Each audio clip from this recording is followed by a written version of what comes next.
Okay, welcome back, council, and welcome to the viewing audience out there. I'll call the meeting to order, and at this point here, Rob, if you want to do the...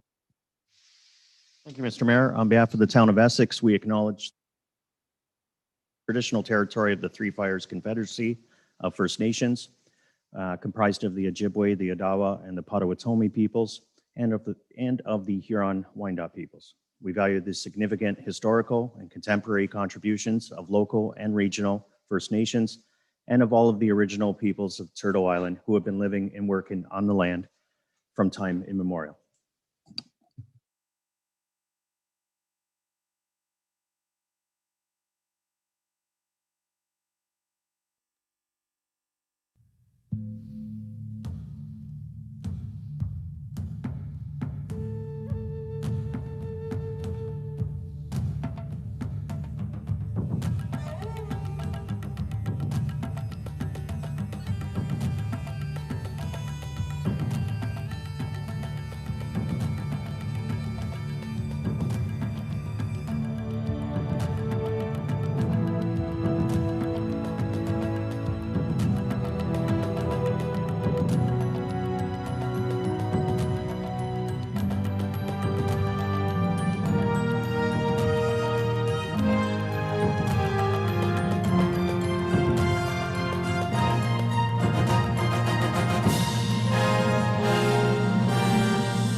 Okay, is there any conflict amongst any of the... Okay, seeing none, I'll need a motion to adopt the published agenda, please. Councillor Guerin and Councillor Bjorkman, with an addition here. Go ahead, Rob. This just to advise council that Councillor Bondi gave notice of an item that she wishes to add as new business this evening. This is a request for a letter to be sent to the Windsor-Essex County Health Unit regarding the health unit's letter of instruction dated December 5th, 2021, regarding the letter of instruction and local businesses. Procedurally, the chair can agree or not agree to add that as a new business item and based on the test of minor and urgent. Thank you, Rob. I will allow this letter. So with that addition, all in favor? That's carried. Thank you. And I'll need the adoption for the November 15th meeting, please. Need a mover on that one? Councillor Bjorkman and Councillor Bowman. All in favor? And that one's carried.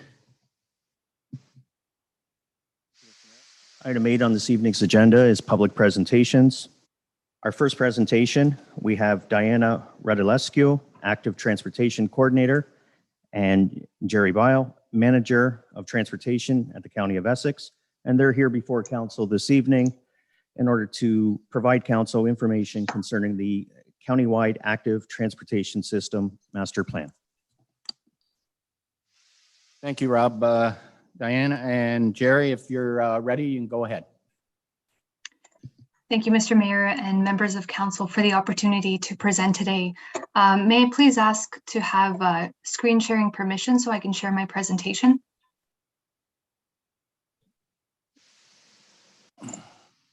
Thank you.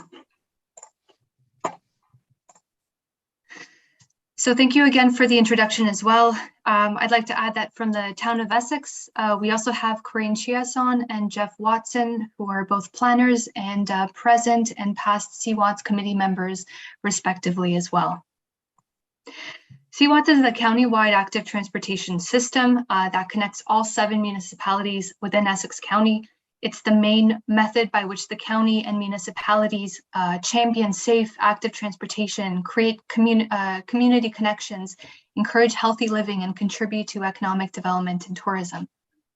CWATS was officially adopted in 2012 when the master plan was released. The plan is based on 3 pillars: policies, network, and programs. First, the plan incorporates language from county planning policies and provides specific design guidance for implementing the proposed 800-kilometer network. It also provides guidance for relevant town policies whenever they're updated. Second, we work with local municipalities to build and enhance facilities, and I'll speak to how we do that later in the presentation as well. Since 2015, we've conducted annual active transportation traffic counts to measure our network usage. We've found that the number of cyclists have doubled since we started counting. We've seen more women and children on our network than ever before as well. And this shows us that we're building more facilities that attract different kinds of users and that active transportation is on the rise in the county. And lastly, we also create and manage programs alongside our community partners. So for example, we partner with Bike Windsor Essex to offer bike education classes for all ages and promote cycling safety. Since we started our traffic counts in 2015, we've also seen an increase in helmet usage, which shows us that our safety education programs are reaching our target audiences. So together, these pillars make CWATS a network that's well used, as we've seen, and has attracted more cycling tourism to the region. In 2012, the county, the municipalities, and the health unit signed a CWATS charter and took the Couch Potato Pledge. And this is an ongoing commitment to furthering safe and accessible active transportation facilities in the county. Our network is made up of many different facility types that can support a wide range of users. And so depending on the road context, we have different kinds of separation. And this ranges from signed routes to multi-use paths on roads or in boulevards. The Greenway multi-use trails are probably our most well-known facility type. And I'll note that IRCA owns and maintains the greenways, but they are existing on our network and they provide connections to various key destination points. It's also important to note that sidewalks are not included on the CWATS network as identified in the 2012 master plan. They're the responsibility of the town to plan and deliver for them where they're needed. So how do we build? There are 3 mechanisms we have in order to do so. First is our CWATS core infrastructure program. CWATS is a municipality-led process. The town will typically submit an application every year to build parts of the network based on their budget and priorities. The facility types in the master plan will provide guidance for towns on design and engineering best practices. A cost-sharing formula is applied that's based on the road context, and that's in front of you here. And this formula was developed in 2012, and we're not proposing a change to this formula as part of our master plan update that's happening at the moment. After we receive applications, the county will review, and then they're discussed and voted on by the CWATS committee. Usually the design work or the construction is expected to follow the next year, and we do encourage applications that complete segments and that create a continuous facility. So we've just had approval from County Council for a 2022 budget, and that is about 1.5 million for the core program. We also have a municipal partnership program where we support towns in adding more supportive active transportation facilities that are not linear infrastructure. And then past projects include wayfinding signage, benches, bike lockers, bike repair stations, and education programming as well, which the town of Essex has fully taken advantage of over the past 10 years to great effect. This is a 50-50 split between the county and the towns, and the county's budget for this is $100,000 annually. And lastly, we also have a paved shoulder program where we align our 5-year road rehabilitation program with paved shoulders that were identified in the 2012 master plan. So we'll tender the procurement for both the road and the paved shoulders, and this allows us cost and schedule efficiencies in expanding the CWATS network. And again, the annual budget is 2.8 million, and this has just been approved by County Council as well. So overall, since 2012, in 10 years, we've built over 55% of the network due to these programs. And the 2012 master plan was a 20-year plan. So this shows us that we are on track. And as they say, it does take a village, and the success of CWATS over the last 10 years shows what collaboration between various municipalities can achieve. We also have a CWATS committee that's chaired by the county. It's comprised of the 7 municipalities, as well as the health unit, MTO, IRCA, Windsor, and Chatham-Kent as well. We've also built partnerships with various organizations that support active transportation, cycling tourism, active school travel, and generally being outdoors. And these are a few of our key partners in front of you. Since 2012, Essex has built an impressive 41 kilometers of active transportation infrastructure, and this is in large part to the tireless efforts of your members on the CWATS committee, Jeff Watson previously, and Corinne Chiasson at the moment. Essex also added bike parking, bike repair stations, wayfinding signage, and supported annual education programs for children, youth, and families. So at the moment, we're updating our master plan to incorporate new provincial design standards and guidelines that have come out since 2012. We're applying new trends in active transportation that have been developed over this period. We're looking to add a focus on equity and identify new partnerships for CWATS. So we began this work in 2018, and we're progressing through the chapters, as you can see in front of you. At the moment, we're looking to finalize our proposed network, which is why we are here in front of you today, sharing for your comments and feedback. Our master plan update includes upgraded facility types that adhere to new provincial guidelines and engineering best practices, which sometimes require greater separation. We've also added routes based on feedback from the public and CWATS committee members. With CWATS receiving general public support over the last 10 years, there's now an increased desire from users and the public, as we've heard, to enhance facility types and expand the network as well. The proposed changes of new routes and revised facility types amount to over 54 kilometers in Essex alone. Due to updated design guidelines, which call for enhanced facility types, we've made some changes to previously proposed routes in the 2012 master plan. There's no time in the presentation to go through the change in detail, but we're looking for Essex's feedback on the network and the proposed changes. We've also proposed new routes that are outlined here. And as mentioned, we are looking forward to receiving Essex comments on these changes. The updated master plan will also provide guidelines to prioritizing projects. So this will serve as a guide for Essex and the county when determining budgets and annual construction priorities. As part of this, projects were prioritized according to alignment with the county's road rehabilitation program, any planned capital works, any feasibility design studies that were completed or in the works, and also key tourism routes as well. So this phasing is preliminary since the network has not reached the final draft stage, and we're still awaiting input from municipalities on the network. And again, we are looking for feedback on both the network and the phasing as well as it is proposed today.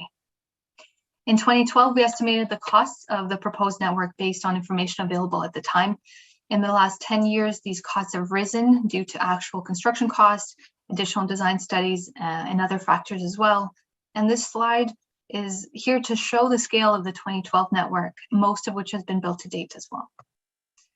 So we've developed very preliminary cost estimates based on the proposed phasing and facility types, which are still in draft form as mentioned. And these costs include a 20% contingency, 15% design costs.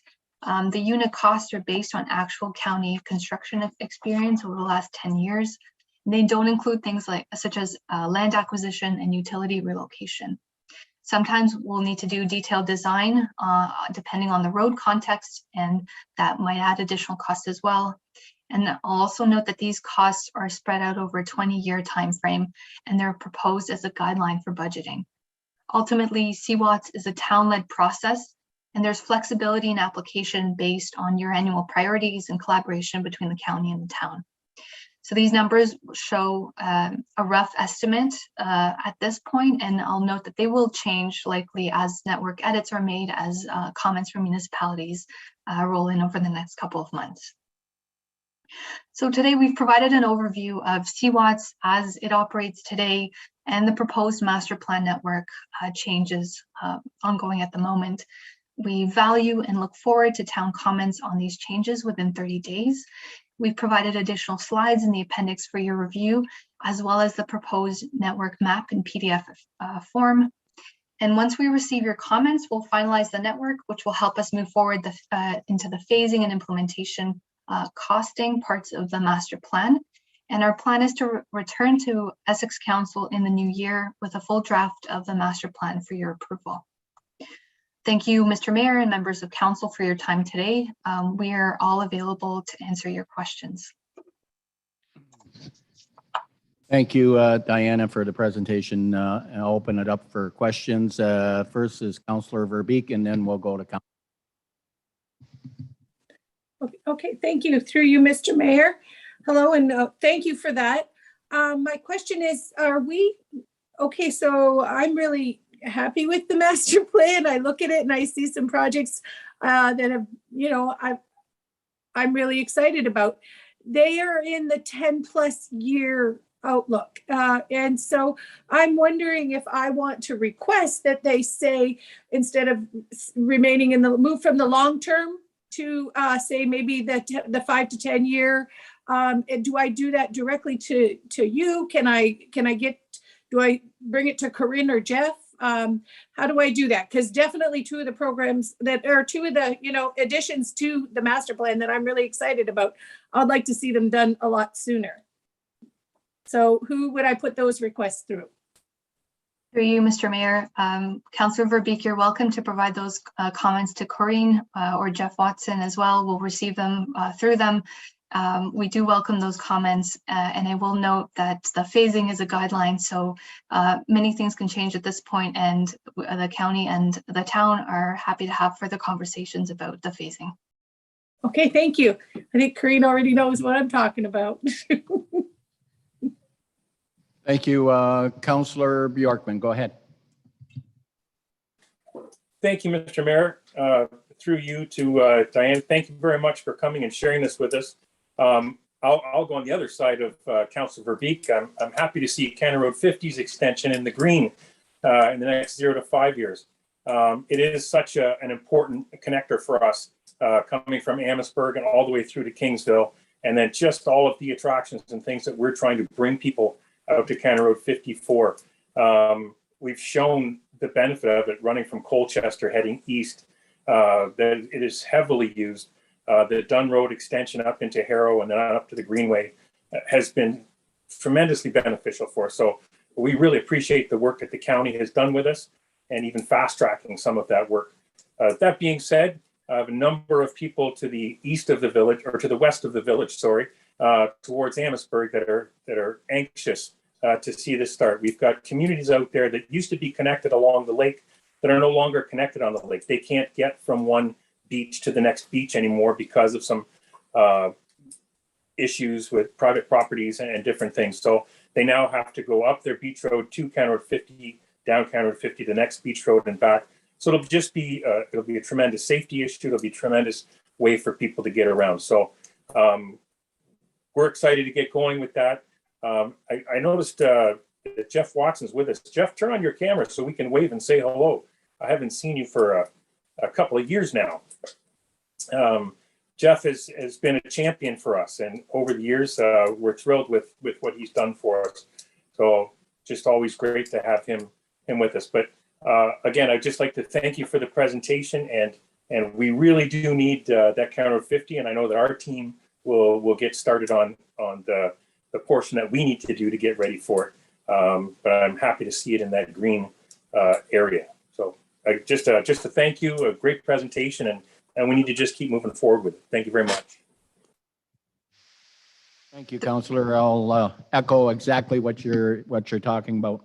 people are very, very anxious to see the CWATS program go west of Colchester into Malden Center. And then it'll connect on County Road 20 and go right into Amherstburg. So I hope that's sooner than later. And I brought that issue to the county council, and I've talked to administration here on that. So I know there's some challenges west of Colchester, but the challenges or not, I'd like to see that done soon, like I say, sooner than later. But people are waiting for it. So good job, though. Councillor Vandendolen, go ahead. Thank you, Mr. Mayor. Through you, yes, the presentation, much appreciated. Lots and lots of information in this, and the brevity was good too. And I echo what the mayor said and Councillor Bjorkman about the extension of County Road 50's lanes, because that's the only bike lane that I get asked about, and I get asked about it and emailed about it on a regular basis. There is a high demand for it. I believe all the questions and all the requests I've received in the last 3 years about CWATS have all been about the western extension. But I have a question myself. Looking at the map of the county, every major traffic route and every county road has some sort of accommodation for cycling, except two.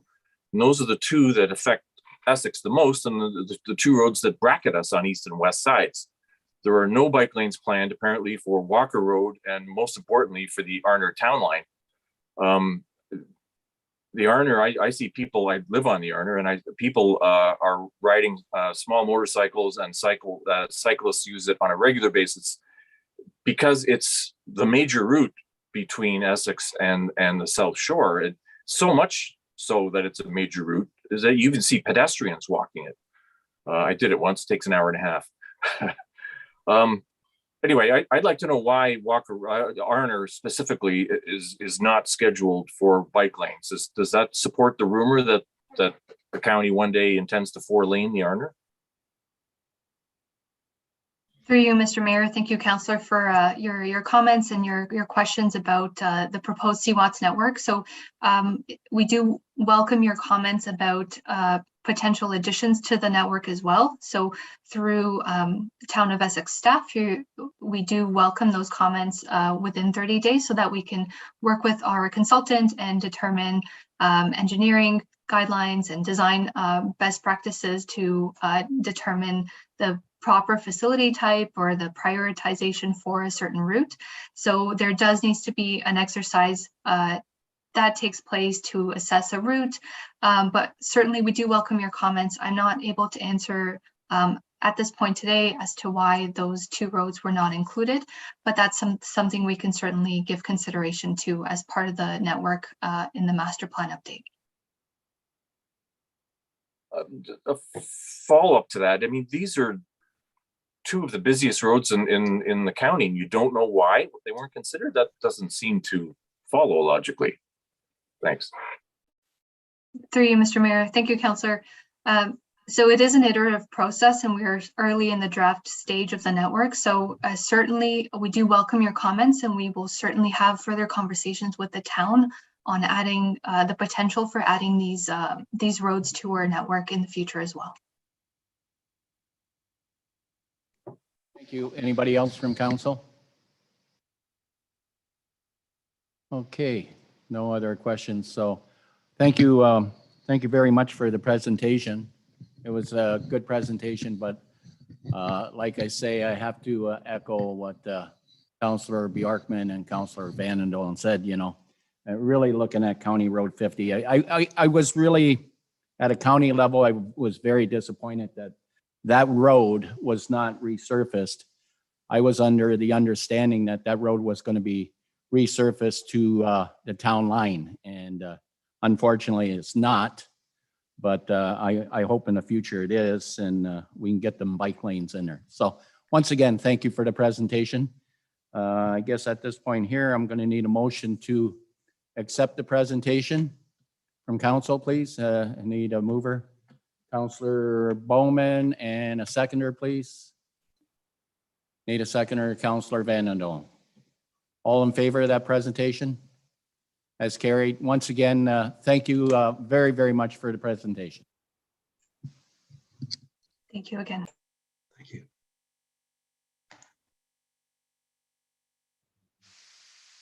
Thank you, Mr. Mayor. Item 8.2 on this evening's agenda is our second delegate. And we have before council this evening, Mr. Perry Basden, President of Heritage Colchester. And Mr. Basden is here this evening to provide council an update on the restoration of the Colchester Schoolhouse. Thank you, Rob.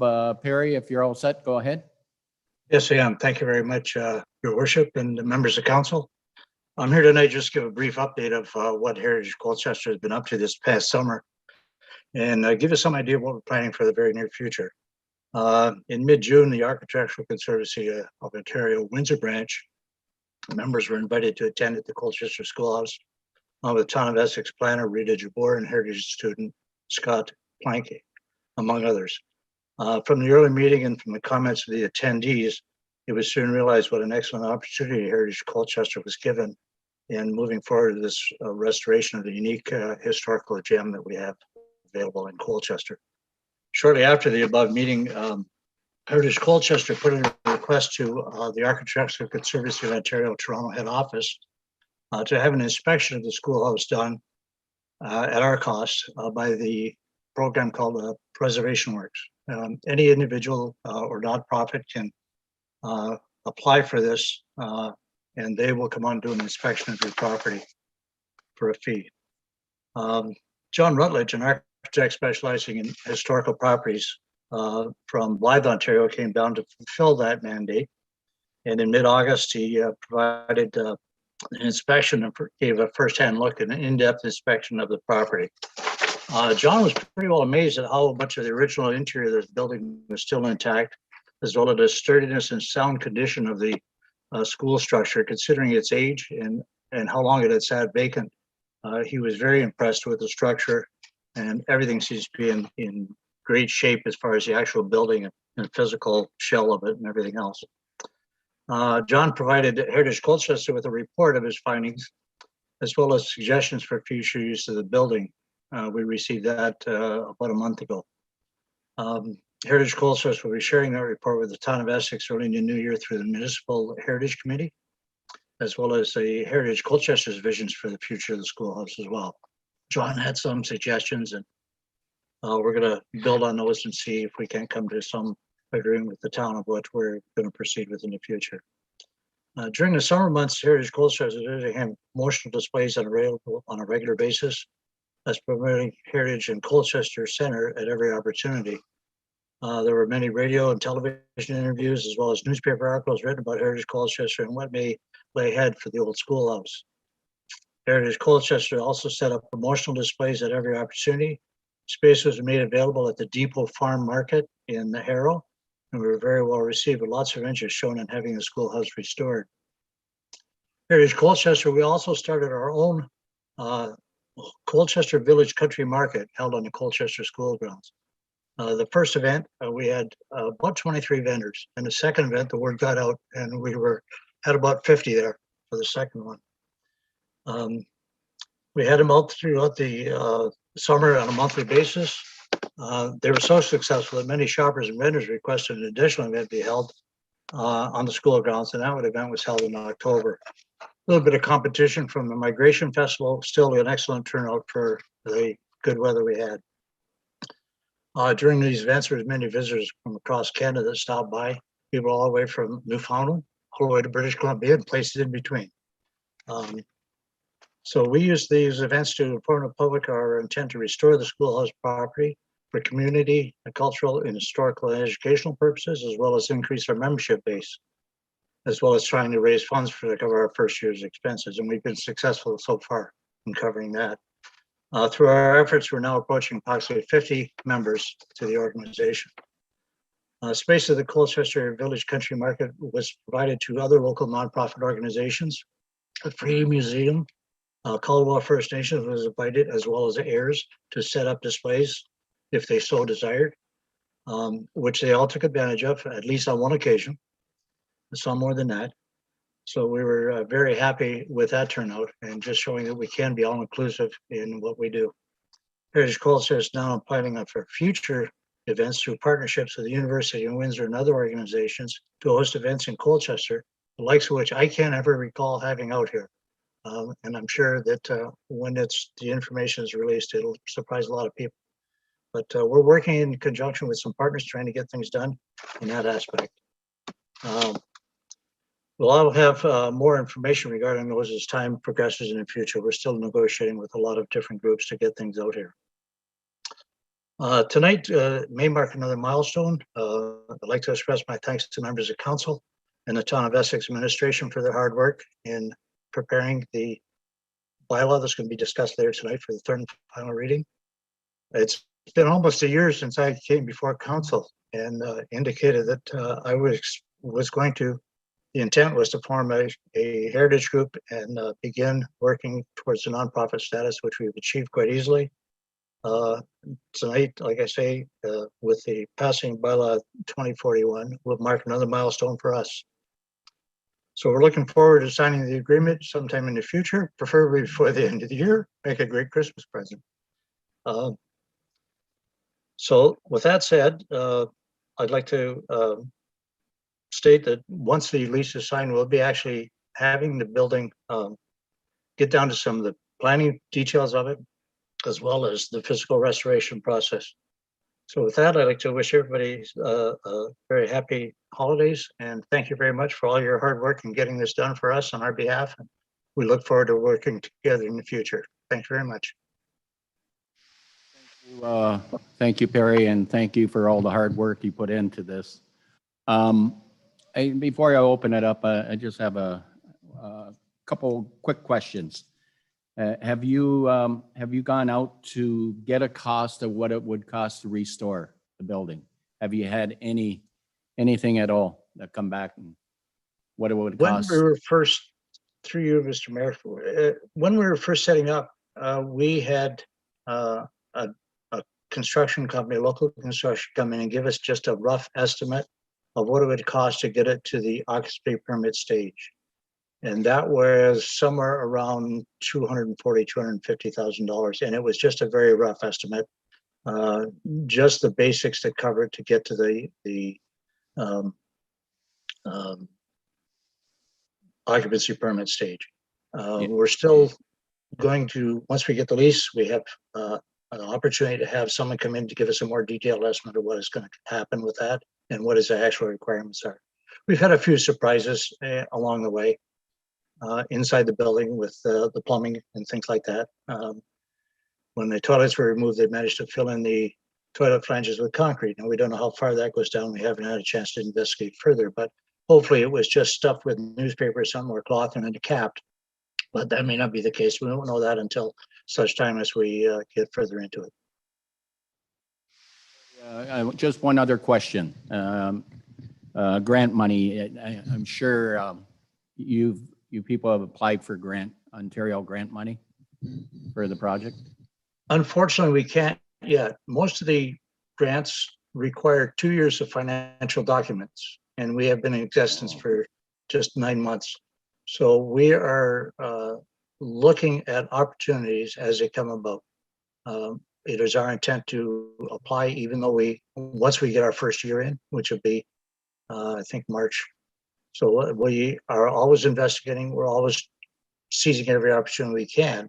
But unfortunately, most of them, we can't meet the 2-year requirement right now.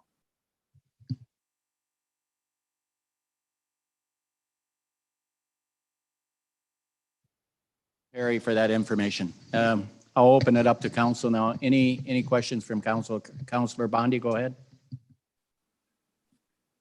Thank you, Mr. Mayor, and thank you, Mr. Basden, for representing the group tonight and such a great presentation. And I wanted to say I'm so proud of the residents of Colchester and anybody involved in Heritage Colchester and the Old Schoolhouse group. You have brought more life back into that building and the grounds since, I think the horse lived there. So it's great. Your markets are fabulous. They're the talk of the town. And, it's little steps, right? You make little, as long as you're making gains and as long as you're going forward, that's what matters. I can't believe how organized you are and how inclusive you are to people in the community that want to get involved, and how you're getting people back involved in the community. So accolades to you and your group, and I can't wait to see what the next year brings. And I hope you're keeping a scrapbook so that we have a good documented history on how a small group in Colchester in the municipality saved the schoolhouse and brought it back to life. So thank you for putting the blood, sweat, and elbow grease into it. Thank you. Councillor, any other questions or comments from council? Okay, thank you. Thank you for your presentation, Perry, and keep up the good work. I know you work hard on this, and it shows. You're very dedicated to this, so thank you very much. Thank So you, at Your this- Worship. It's not my doing it only. It's a great team behind me as well, and the residents of Colchester and the surrounding area. Thanks to go out to them as well. Yeah, thank you. So Thank at this point here, I'll need a motion to accept the presentation. Councillor Bowman and Councillor Bjorkman, all in favor? It's carried. Keep the good work up, Perry.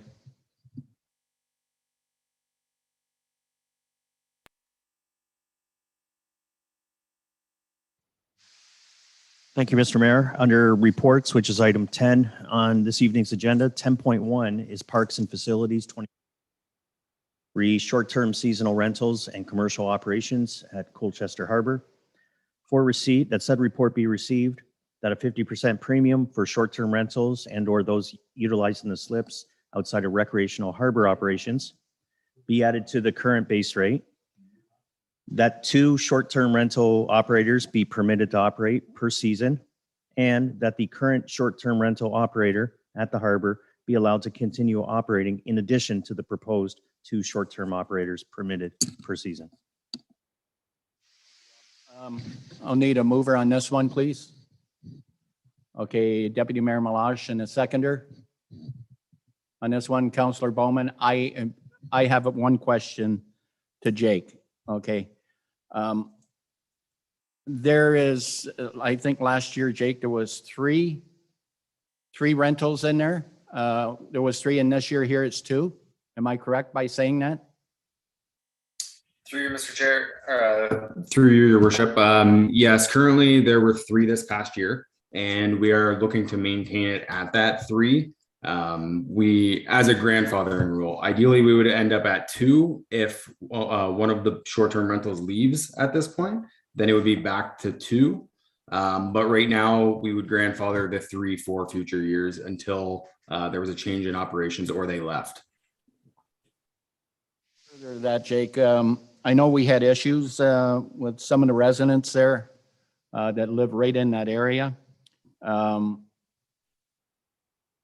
My question is this: if we go down to 2, we're not going to increase it again to 3, are we? At this point, no, there is no intent of doing that. Okay. Ideally, we would have 2 at a maximum going forward. It would just be because they've already been in the harbor with 3. They've invested the capital in having the boat. So that's the reason for maintaining it at status quo, unless they were to change their operations and leave, or if there was a turnover in the business, then it would go down to 2. Okay, thanks. And just further to that, what can we do? I think the noise bylaw itself, and I'm sure you know there was a lot of complaints down there about noise, and if I want to know how we're going to get on top of this, but Doug, go ahead, Doug.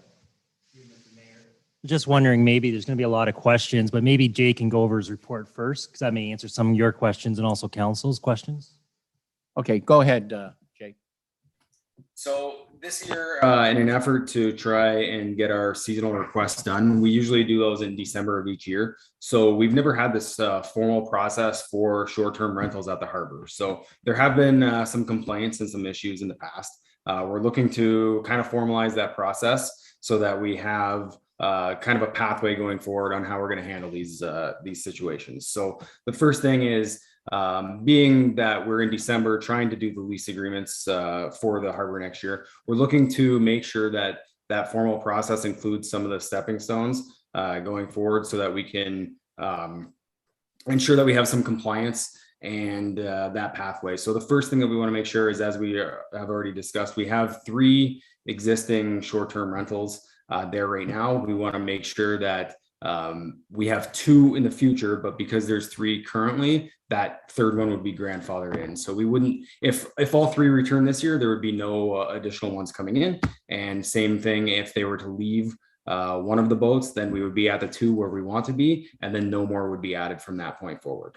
So we're really trying to stick with the 2 in the future if there's a change in operations. So the second thing is being a for-profit business at the harbor, we want to make sure that there's a fee structure to incorporate for that. So these are things that are going on in the harbor that don't really relate to the grassroots of what a harbor would stand for. So some of those things that the grassroots per se would be more recreation, it'd be fishing, boating activities, that kind of stuff. So your fishing charters would not be included in this because fishing charters are, again, going back to the grassroots where you would be fishing in a harbor. So we wouldn't be looking at the commercial operators for fishing charters, as that was one question that was posed. So we'd be looking at those fees. So if it is a commercial operations not relating to harbor operations, as a short-term rental is one classification, we'd be looking at having a 50% premium because it's a for-profit business, and we want to ensure that the taxpayers aren't feeling any extra burden, as the harbor is already a subsidized entity. As well, we're looking at making sure that the harbor staff, we've already done this, but we're looking to make sure that the harbor staff continues to track all the complaints that we have, and those complaints are addressed and dealt with in a timely fashion. So this year there were some complaints. We probably had 5 or 6 documented complaints to the harbor staff where we had to contact the operator, and the operator was responsive and dealt with those complaints in a diligent time frame. So those complaints mostly came in towards the beginning of the year, and administration met with the operator to go over some of those complaints and what we can do to curb that going forward. So the communication was there, and the operator showed a willingness to work with us, and we did feel that he was responsive doing that. So in saying that, we would want to make sure that the town is also working on a short-term rental policy throughout the municipality. So we would want to make sure that the short-term operator is also following that bylaw when that comes into place. So that's still being worked on and up for discussion. But if there's certain licensing agreements, or if there's certain insurance coverages that are needed, those would still carry over to this as well. So we want to make sure that that is also included in the formalization. So the biggest thing obviously is the local residents. There have been some of the complaints and some concerns about this going forward.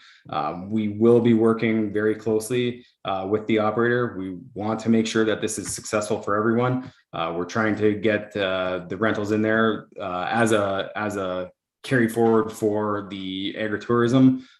We're trying to get more people in the area and get more people utilizing the local economy out in the Colchester area. So this is drawing in additional people to the area, and we do see it beneficial as long as it's controlled and we're able to work with the operator with that process. So if we continue to see complaints aren't being dealt with, and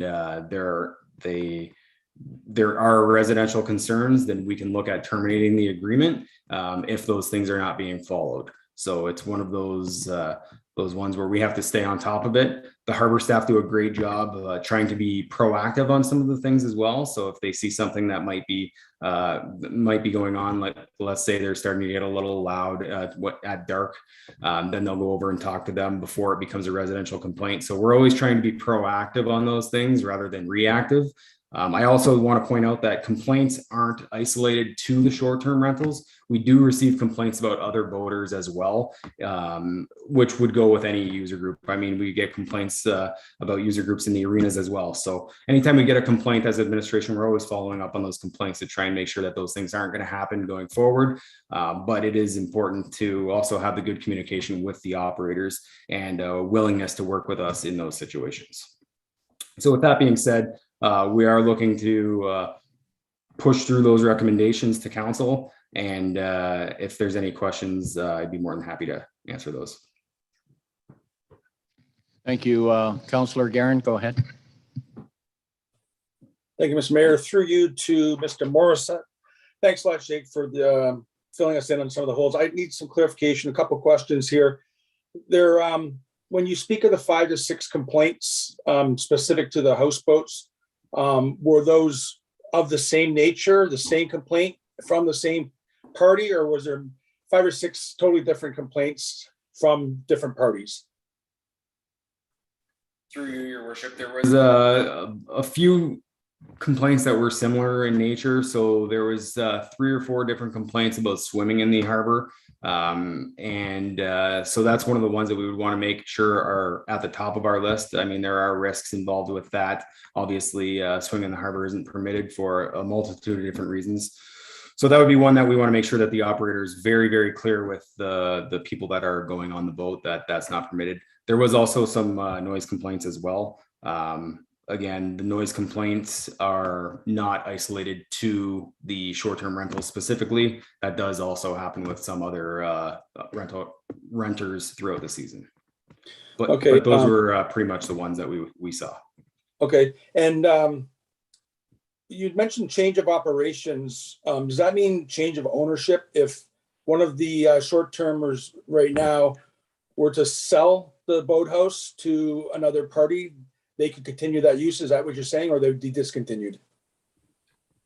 That would be discontinued. Currently, right now, we do have it where any person that sells their boat, it's not transferable. So they would be prorated up to that point. They would receive a refund for the rest of the season, and then we would work our way down the wait list onto other people. So it would not be transferable if the business was sold or if they wanted to just transfer ownership to another person. Okay, and just some of the stuff that I'm reading, other municipalities in our region, municipally owned marinas, are they permitting boathouses, or are we the only one? At this point in time, we are the only ones.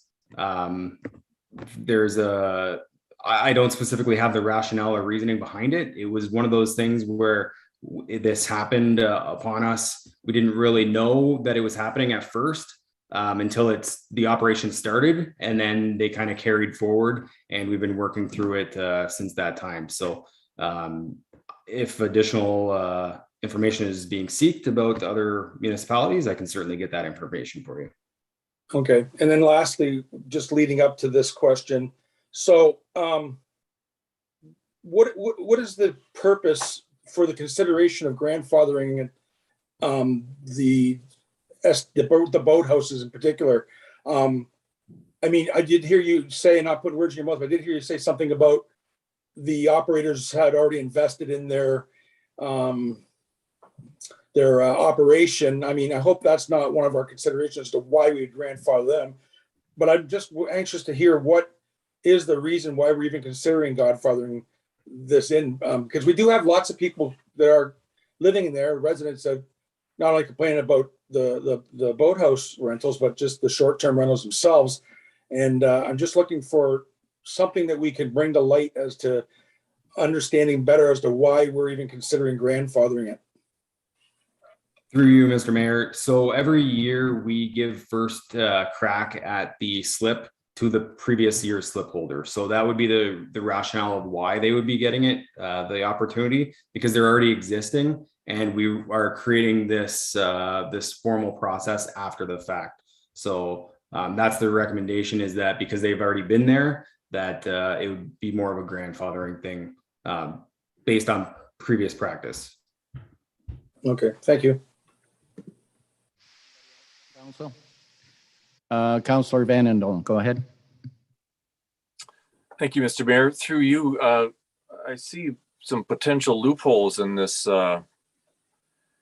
plan that the third one is just grandfathered and it'll go away when operations change or if it's sold. But what if they lease it? So if it's sold, it's gone. But if it's leased, then it stays then.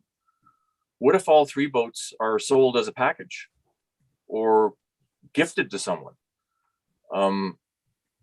Sort of there's obviously some good cash being made here. So I wouldn't actually count on the goodwill of the operators to just sort of willingly drop down from 3 profitable units to 2, just because we want it to happen. I think we need to put a little more teeth into it. And how did we get to 3 if we only wanted to? Through you, Mr. Mayor. So to answer your first question, so at this point, we are looking obviously to formalize the process. So when we went through the process last year, there was a lot of change in the municipal staffing. So there was an additional boat that was added when it wasn't fully intended to be. So once we actually went through the process, we were looking at going back on that, but we had already given the permit to him for the season. In terms of changing operator or ownership, so as soon as somebody else will be registered to the business, or if the main point of contact is a different person, then that's when we would say, okay, this contract is null and void, because it's a change in primary contact that's running the business. So where you may say that there's a loophole in our recommendation, I don't necessarily feel there is, because we would be working with a different person at that point, whether it's a gifted item, whether it's sold, there would be a change in ownership or a change in the primary person or contact. Thank you, Jake. Any other questions? Councillor Bjorkman. Thank you, Mr. Mayor. Through you, just a clarification too there, that with Jake's answer is the well is rented. The boat's not rented, and the well is attached to a person. So that's where he had 3 wells last year, and our policy is first crack goes back to the person who had the well from the year before. And so that's how it stays with that person. So if that person is no longer renting the well, then they don't get their boat. The same boat doesn't get to come back. If you buy a boat that's already in the harbor, or you give it to your son, or you give it to a friend, you no longer have your harbor slip. You lose that, because that slip is to you. It's not to a particular boat or ship. So I think that's how we're able to track who's responsible there. I think it's very important. The second part that Jake has alluded to, or that Mr. Morissette has alluded to, is that this is also part of the short-term rental plan that we're putting together. The short-term rental program that we will have, where they have to register the program. Being registered is the only way to run an STR. There are rules to follow outside of just the harbor rules. There will be the STR regulations that will govern these. And if they break the rules for those, we're going to take their registration back, and they will not be able to operate as an STR in the town. So there's 2 layers to making sure that we have responsible operators, not only in the harbor, but with our other STRs. It also gives our residents an opportunity to voice their displeasure when anything should, other than what's allowed to happen, noise-wise, late, too many people, vandalism. Down there, it's swimming in the harbor, climbing on the boats. I've fielded, to Councillor Guerin's questions, I fielded calls from 5 or 6 different people with regard to issues down there. So that process will be there. And if they can't maintain and control the people that are staying on their STR, they will not have an STR anymore. And it gives us the ability, it gives us some actual teeth to be able to say, here's the log. These are the things that happened. They continue to happen. We're pulling your license, and there's no longer an STR there. So I think both of these parts have to go together, to which Mr. Morissette had alluded earlier, that the next thing on our agenda, going through that STR plan and making sure that we register these businesses and that we have rules and regulations around them, will make this a much better environment. And I think it's, it is something different. It's unique that we have. We're always trying to say how we in Essex can be unique, how we can have different offerings than other communities have. And this one, taken care of properly, will be a great opportunity for people to come and experience our waterfront.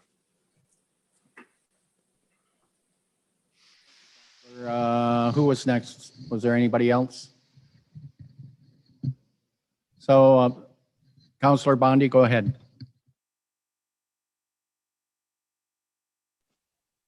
Thank you, Mr. Mayor. I believe this is a somewhat contentious file. Council is just hearing from people today. I've been getting several messages and some emails, and I don't personally believe we had enough public consultation, but we can tweak it going forward. I hope so. That being said, we're here tonight. In looking at the parks and facilities, short-term season rentals, I would like the motion to change in that 2 short-term rental operators be permitted. I think it should say that 2 short-term rental units be permitted, because operators means that there's a few operators. If we could change that in our minutes, that would be helpful. And I also think that, residents, so I think we're heading into our 3rd summer, maybe, I'm not sure, maybe 4th, but the first summer that I knew about the vintage grapes, I heard about it, and then we did get a lot of complaints. And then last summer, I did get some complaints, but I thought it was a little bit better. That being said, some residents are telling me they just kind of gave up complaining because they felt it was going to be changed coming up, or they kind of just felt like there was no use. So I want to have a good relationship with the operator.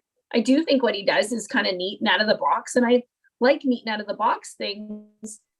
But I also don't want to get any messages at 11 o'clock at night, because I've received them from Airbnbs on this half on land and Airbnbs on that half. And so if you're interrupting my Sunday night at 11, I'm not too happy. But that being said, happy with the operators, not happy with the residents. I would like to keep, I would like council to be informed of when complaints come in, because I don't want to go all the way through this summer and then administration say, well, we did get 10 complaints. I would like to know. So residents, let us know, and town staff, let us know, so that we can get on top of it sooner rather than later. I want to create a gorgeous community in Colchester where people can come and spend their money, but I also want our community members to feel like they have a high quality of life here. They bought their $1 million homes on the harbor, and this is where they want to stay. And I don't want our residents to be negatively impacted. So it's about finding that balance. I'm not sure we found it yet, but it's a work in progress. And I think we're all committed to working to make it better. So thank you. And I just want to see that motion change to rental units, please. Your worship, through you to Councillor Bondi, agree. I think that's a good point, an amendment to the resolution. In terms of the complaints, what I'd ask, if residents do have complaints, we do have process in place through the harbor staff, through our Essex Works. There's a number of means. If they follow that process, as Mr. Moore said, we will follow up. What I would ask, though, is we could, on a monthly basis, kind of do a summary, but I think expecting every time there's a complaint for us to go to council, trust your administration, we will deal with those things. And there's a process they follow up, but we could do for the harbor a monthly follow-up on complaints. Because it's not just the harbor, right? We get issues throughout in all our amenities. So as long as people follow those processes, hopefully we can address them in a timely manner.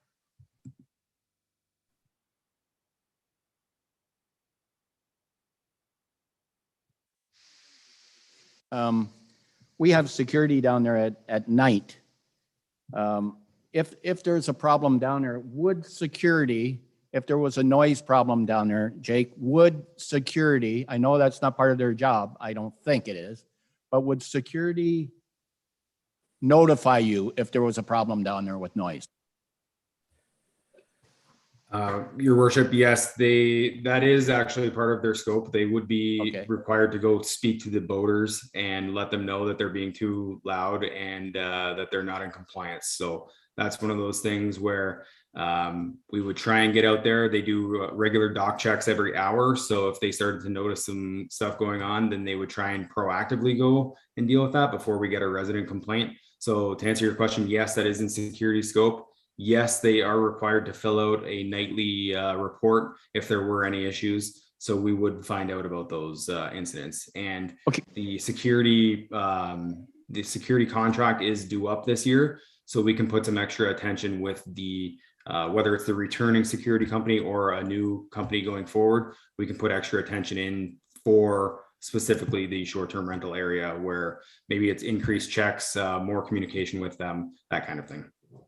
No, I understand, Jake, and we've been on this for quite a while now, and we've kicked it around. But the security down there, we've had complaints. Last summer this past summer we had complaints. Are those complaints getting to you? All those complaints, are they proactive on that? So we have received a few complaints from security, letting us know that some residents have called down and let them know that they were being loud, and that's when they were going out and addressing. Again, that's not our purpose. We don't want security being responsive to complaints. We want them being out there proactively. So that's something that we're trying to work harder on with those security companies. But yes, to answer your question, they have provided us some of the feedback through overnight complaint processes. Okay, thank you, Jake. And we've, Councillor Verbeek, go ahead. Okay, thank you, Mr. Mayor. So, Jake, I've learned over the last few years, there's a lot of like marinas all have their own, style. My brother at Lily Kazilli's, you come in and it's after dark and it's quiet, it's peaceful. People on their boats are real quiet. My daughter is at Beatty's and there's all night parties all the time, dinghies and fires.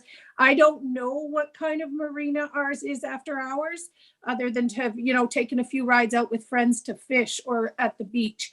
But so do the people that rent our slips, our regulars, are they on their boats at night? Are they ever contributing to some of the noise complaints, or is it indeed only these rental units that are contributing or bringing on the noise complaints, or some boat owners like to hang out and party at their boats at the end of the day. Councillor Verbeek, we already addressed that. Yes, there is problems with seasonal boaters down there too. There is. Yeah. Yes, and the complaints are being addressed there too. So it's just not the short-term rentals. It's some of the seasonal boaters down there too that are okay. We do address that problem also. So at this point, okay, Councillor Guerin, go ahead. Thank you. Through you, it's just quickly because something was discussed after I'd had a chance to speak and I just popped up. I wanted to ask this question. So if there is a bylaw infringement of any sort on those houseboats, and there's a fine to be given, who gets the fine? Is it the renter or is it the operator? Through you, your worship, it would depend on what the violation would be. If it was something that an individual was acting upon a violation, then it would go to that person. Because if I'm a person and I'm yelling at nighttime, causing noise, I'm the one in violation. The operator would not be. But in terms of the licensing process, they would still be responsible, depending on how the bylaw is written, for those people that are under their umbrella while they're on site. So depending on what the situation is, it could fall under both. For compliance. Yeah, so there would be my concern, and that would be so you rent out your houseboat, and you can't just wash your hands of it and say, well, it was my renter doing it, and I should get, I shouldn't be getting slapped for something they did. They need to be responsible as well. So I'm assuming with these STR bylaw we're going to have in place, we're going to have some language to that. So I guess what I'm saying though, Jake, is if there was a fine given out, and let's say it was a renter doing something they weren't supposed to be doing on that houseboat, the operators should be being notified. We should be made notified as well. so that we're all on the same page. Okay, thank you. Counselor Bondi had a friendly amendment to the motion, okay? And the motion was made by Deputy Mayor Malash and second by Counselor Bowman. So I'm going to ask council if they're in agreement with the on the agreement. So the mover is okay and the seconder, Counselor Bowman, you're okay? You're okay? I just have a question. By changing that, does it change the effect of the motion, really? I'm not sure, by changing from operator to units. Does it have a different legal perspective to it? Rob, can you answer that? Through you, Mr. Mayor, I don't see a difference between operators and units. And in fact, I think in the draft licensing bylaw that we're working on, I think the language is more leaning towards operators, but I don't think, just off the top of my head, I don't think it makes a crucial difference. So with that, Counselor Bowman, you're okay with the amendment? Okay, all in favor? That's carried. Thank you. Good discussion, very much input on all the council, so thank you. Thank you, Mr. Mayor. 10.2 on our agenda this evening is Services 2021-14. Revised fees and charges for schedules to bylaws 1812, 2040, and 1850. That said report be received and that the following three schedules be revised effective as of January 1st, 2022. That Schedule C to bylaw 1812 be amended accordingly, and that's the bylaw relating to respecting the maintenance, management, regulation, and control of town-owned cemeteries.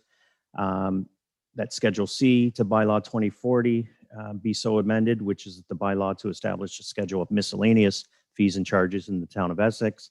And lastly, that Schedules B1 and B2 to bylaw number 1850 be revised accordingly, and that 1850 being a bylaw for the imposition of development charges. And then through you, Mr. Mayor, I believe our Director of Corporate Services, Kate Gersovich, is looking to provide a few comments here. Thank you, Rob. Go ahead, Kate, if you're ready. Yeah, thank you. Through the chair. I just wanted to highlight some of the indexing changes that are brought forward in this report. The miscellaneous fee inflator used this year amounted to 4.4%. This was the September year-over-year CPI change, and this is permitted and mandated through our fee and charges bylaw. The development charge inflator used equated to 11.6%. This was the most recently published Q3 construction price index. This increase is mandated through our development charge bylaw. We did speak with our development charge consultant, Watson and Associates, and she noted that we must remain consistent in our inflators as they are defined in our bylaw. Otherwise, over time, the charges may not be in line with the inflation corrections that we may see. So drastic increase noted in the development charges. Just wanted council to be aware of that. Thank you. Any other question? Deputy Mayor Malash, you have a question. Go ahead. Your worship, to Ms. Gersovich. And I have a question on the purchase price, the prorated, whether you're resident. We had talked about it on finance. Is that coming on a later point in time?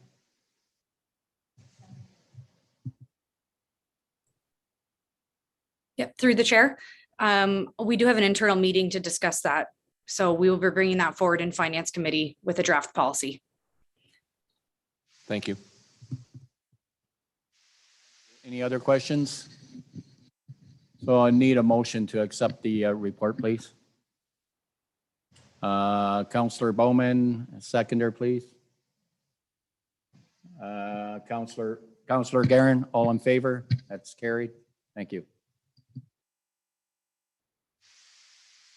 10.3, Planning 2021-25, revisions to rear yard encroachments for porches, decks, and sunrooms. That said report be received, and that bylaw number 2098, being a bylaw to amend 1037, to limit the encroachment of decks, porches, and sunrooms into a required rear yard, be ready first, second, and third time, and be finally passed this evening. But through you, Mr. Mayor, our Manager of Planning Services, Rita Jabor, is looking to provide council with a few comments. Thank you, Rob. Rita, if you're all set, go ahead. Through the chair, thank you. Council will recall in August 23rd specifically, we held a special public meeting to consider general amendments to our zoning bylaw. One amendment was regarding the extension of decks, porches, and sunrooms into required yards. Our zoning bylaw, as it currently stands, permits encroachments of decks and porches that are greater than 4 feet in height to 8.2 feet into the required yard. As noted in the report, a required yard is defined as that area of a lot extending from the main building and the rear lot line. Other than sheds, other than garages and recreational facilities like pools and landscape features like ponds, no part of that main building is permitted in that required yard, because a required rear yard especially is a place where people are supposed to spend leisure time. It's where they have family parties and where they go to relax. So our current zoning bylaw permits decks, porches of greater than 4 feet to encroach 8.2 feet into that required yard. The reason why we brought forward that proposed amendment to either limit the height or limit the encroachments of decks, porches, and sunrooms is because we did receive complaints from residents about the construction of elevated building extensions, specifically those decks, porches, and sunrooms, into those required yards, which in their opinion significantly compromise their enjoyment of their own properties. We did have one person attend as a delegate at that special council meeting, Mr. Peter Valenti. He is a local developer, and we were directed by administration to go back to the drawing board essentially and work with Mr. Valenti on proposed amendments to the extension of decks, porches, and sunrooms, and we have since had that opportunity. The following amendments are thus proposed tonight. We are recommending that we continue to allow that 2.5 meter encroachment of porch and decks into a rear yard, but limit the height of those structures to a maximum of 0.6 meters, which is 2 feet in height, noting that the concerns are mainly related to no restrictions on the height of these structures currently. So limiting that to 2 feet, but continuing with those encroachments. We are also recommending deleting provisions allowing any encroachments of sunrooms into a required yard. And this is mainly because sunrooms are extensions of buildings and we cannot prevent them from being turned into a part of the house being a habitable space. All they need to do really is heat them. And finally, working with Mr. Valenti, we are recommending that the width of a deck or porch be extended to 12 feet, 3.6 meters. And this is because the current regulation being 2.5 meters or 8.2 feet in width was deemed to be not large enough for a deck or a porch. We did have one more request for consideration of an exemption to the lot coverage provisions for porches. So porches differ from decks because decks are open to the sky. They don't have roofs, whereas porches have roofs. And because they have roofs, they are subject to our lot coverage provisions. So in a regular residential district, no more than 40% of a lot can be covered by any building at grade and any projections from roofs on the main building or roofs on the porch. We, as administration, have reviewed this request and we do not support exempting any roofs on porches from that lot coverage provision because of the impacts it does have on our stormwater management and drainage schemes that have been previously approved for a residential development. So noting those amendments, bylaw 2098 would make those amendments to the encroachments. And we will, following this meeting, if council approves those amendments, we will initiate the appeal process, 20-day appeal period, and inform those, Mr. Valenti and others who attended that public meeting of your decision. Thank you, Rita. Any questions from council?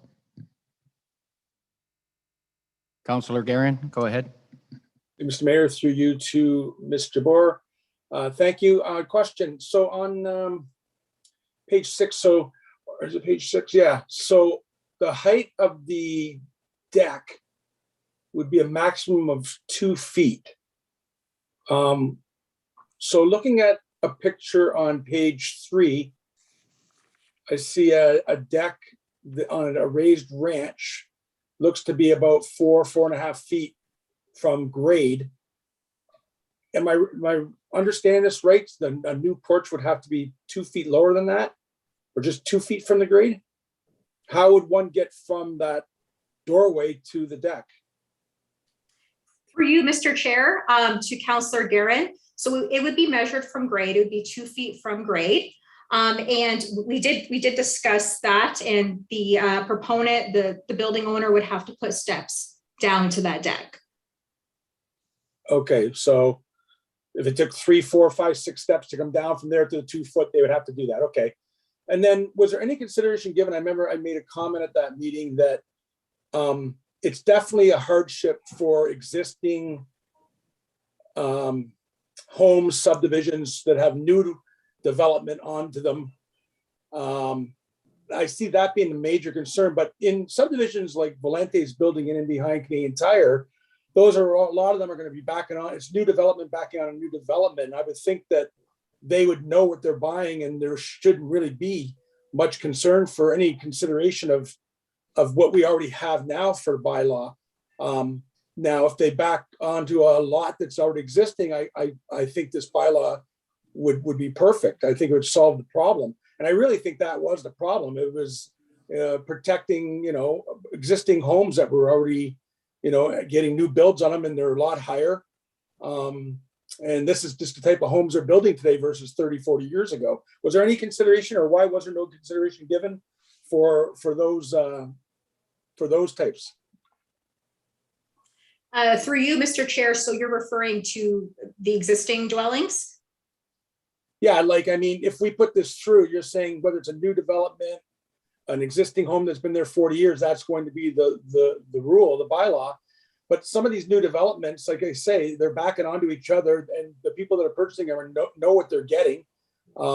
They probably won't have that concern that existing residents have that have been 30, 40 years, looking at a field perhaps. Now I've got to look at a big monstrosity of a deck or whatever. Yeah, through you, Mr. Chair, this is certainly better than what we have now. And we certainly can't help what's already existing. But working with Mr. Valenti was really good because, like you stated, he is developing one of the biggest subdivisions in town. And that certainly has an impact. So. Okay, thanks. Anybody else? Deputy Mayor Malash, you're next. Thank you, through your worship, to Ms. Jabor. Thank you for this report. And I do understand and agree with what you're presenting here. I think it's a privacy issue, and I think it will add benefit to those that are purchasing the homes. Sometimes you miss those little details as to why you'd want the porch lower when you're buying your first home, or if you're moving. In some instances, maybe the porch is not there when you're looking at it, and you don't realize what it's going to do in this sense of privacy when in your backyard. And in a lot of instances, our backyards now and a lot of these subdivisions are very short. We try and give, I think, 25 feet minimum. And I think there's been instances where the Committee of Adjustments come along and chop that back somewhat as well. And then the next thing you know, these decks are almost right. You could almost build a little bridge and walk from one house to the next. So I think by dropping the deck down to 2 feet above the ground, and then by the time you put in a 6-foot fence between the properties, you do have some privacy on your decks. So I think this is a good move. Thank you. Deputy Mayor, Councillor Van Dolen, you were next. Thank you, Mr. Mayor. Through you, yes, Mr. Boer, this is great work. I was a gnarly problem. I didn't envy you tackling it.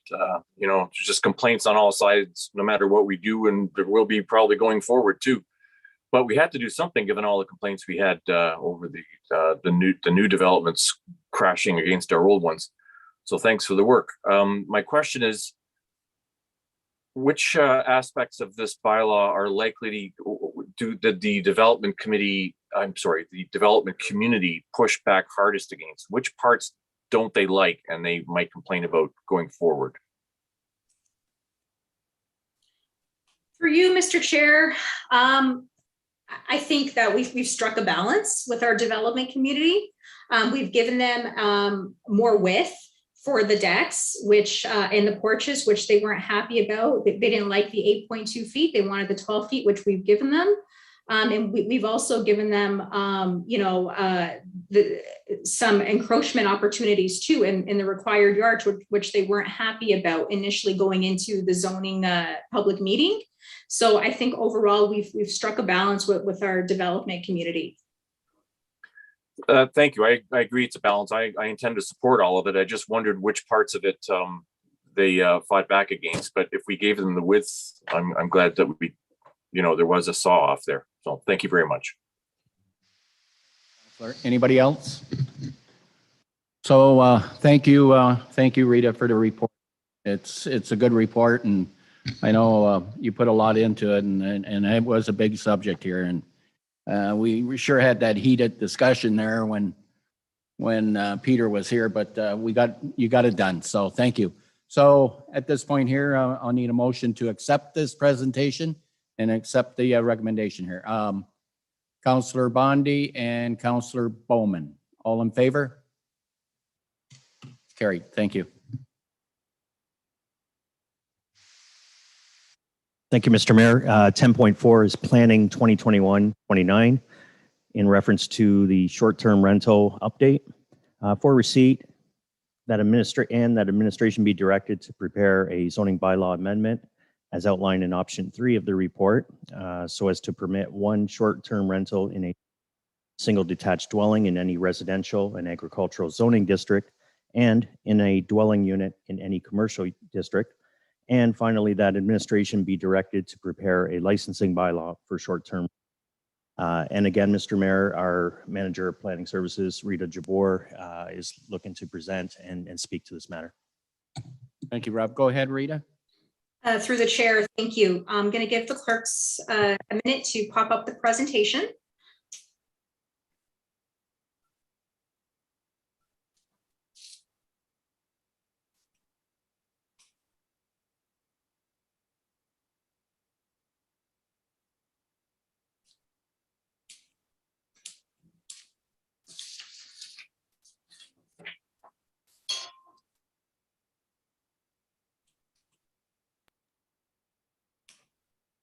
Thank you. So as our clerk has noted, we are here tonight to provide a short presentation on the short-term rental update. So if we can flip to the next slide, please. The purpose of this presentation and the report is to provide council with that update and also provide council with proposed recommendations for the regulation of short-term rentals in specific zoning districts throughout the town. Next slide, please. Council will recall as well on August 23rd, they approved several action items with respects to short-term rentals, including directing administration to collect an inventory of existing short-term rentals in the town of Essex through a review of popular short-term rental platforms, specifically Airbnb, Vrbo, Booking.com. And this was specifically because there certainly was an appetite identified at our public meetings and subsequent council meetings to regulate short-term rentals either through a mixture of zoning or licensing, but we simply could not build those zoning regulations until we knew where those short-term rentals were in our town. Council also directed administration to develop an inventory again, to determine where the short-term rentals are in town and what structure to help inform location numbers for the development of regulation and a regulatory framework, such as a licensing bylaw. Next slide, please. So since that time, we've been very busy, and with the help of our intern co-op planner, we've been able to identify 82 short-term rentals in the town of Essex. Now, there's certainly maybe more than 82, and there likely is. 82 is what we've identified by reviewing those three platforms specifically. What we found is that the majority are located in Colchester South along County Road 50 and the Lake Erie shoreline. As you'll see in the graph on this slide, at least close to 60 short-term rentals are located in Colchester South, if you count those short-term rentals identified in the Lakeshore Residential West and East District, Oxley, and Colchester as a whole. The others are located in Essex and in Harrow, and there was one that had no location identifiable. Next slide, please. So here is a map to better visualize where our short-term rentals are in the town.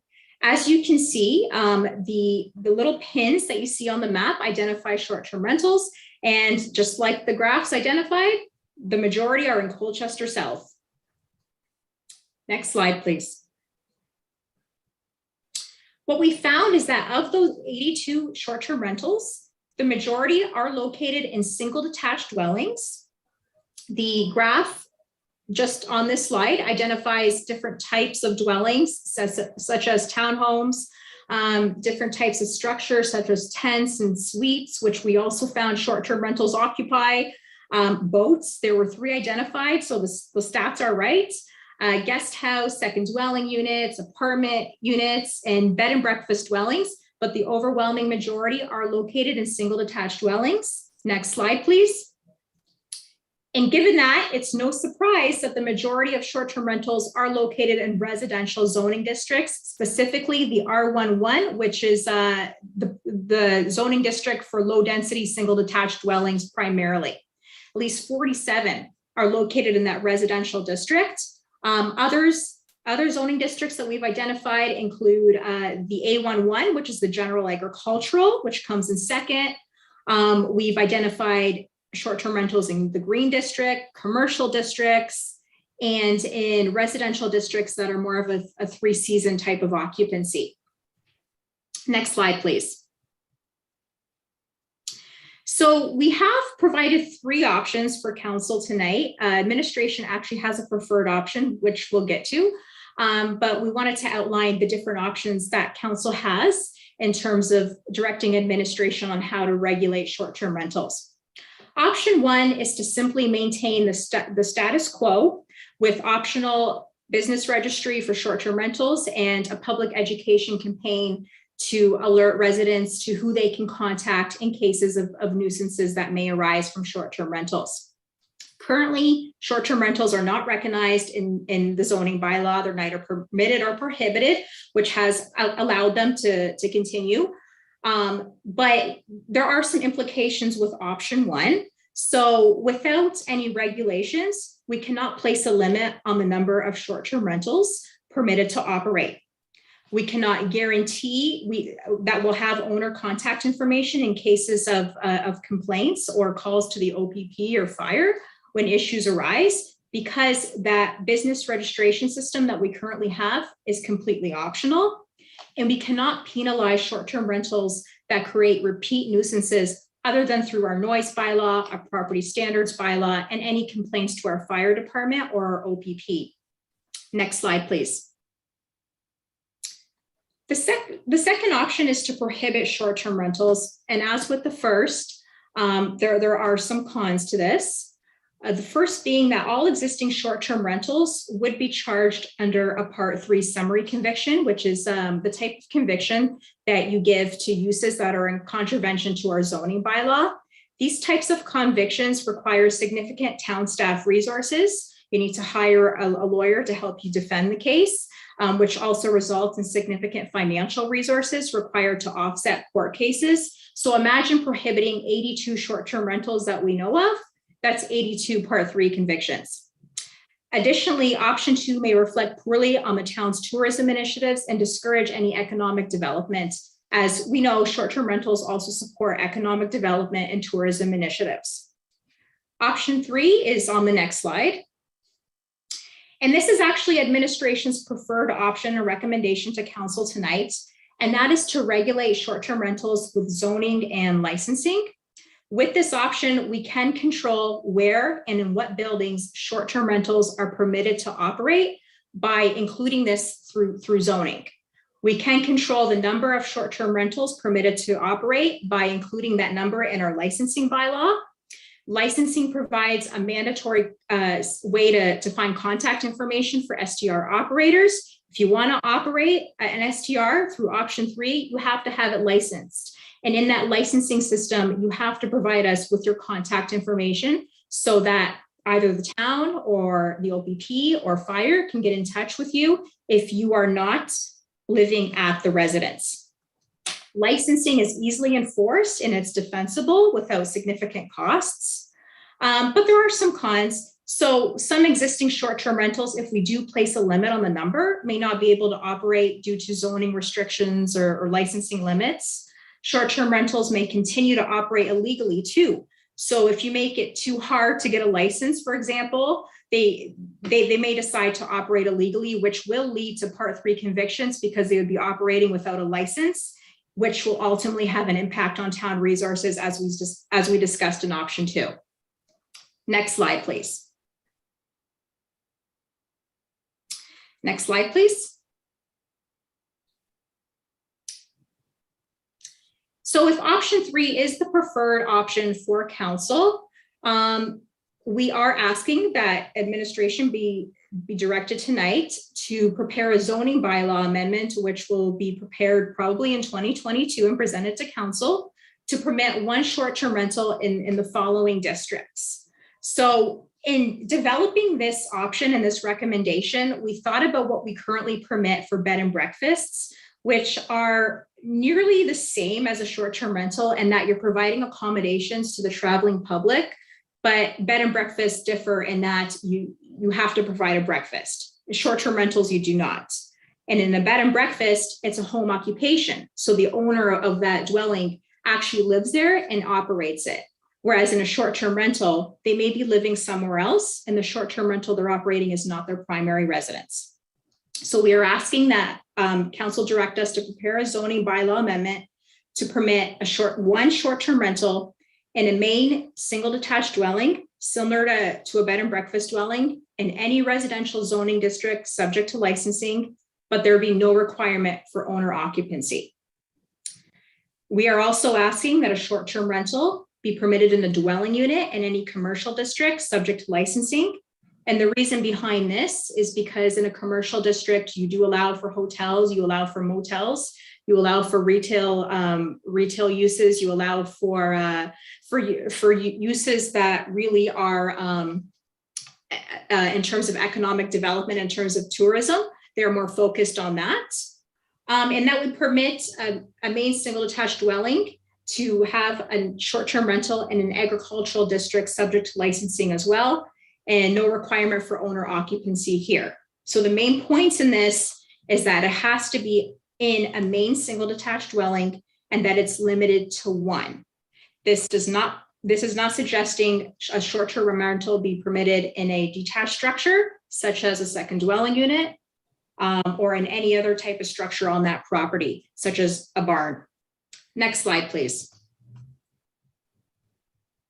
So again, those considerations, second dwelling units and a short-term rental cannot be located in one. A short-term rental and all other buildings or structures will require a rezoning. A licensing bylaw will establish a limit based on the existing number of short-term rentals. I have here as an example 82, but that certainly is up to council to decide. It does not have to be 82. It could be more, it could be less. And that licensing limit must have consideration to staff resources required to process applications as outlined in the licensing bylaw. We are working with our enforcement team to determine what those requirements are in order to obtain a license for a short-term rental. Next slide, please. Other considerations. In 2022, Planning Services is working on a zoning bylaw amendment to be prepared to amend the definition of a campground to include year-round accommodations in cabins and in cottages. Currently, campgrounds are defined as seasonal operations, and a cabin and a cottage is not permitted in a campground. They are limited to travel trailers and tents.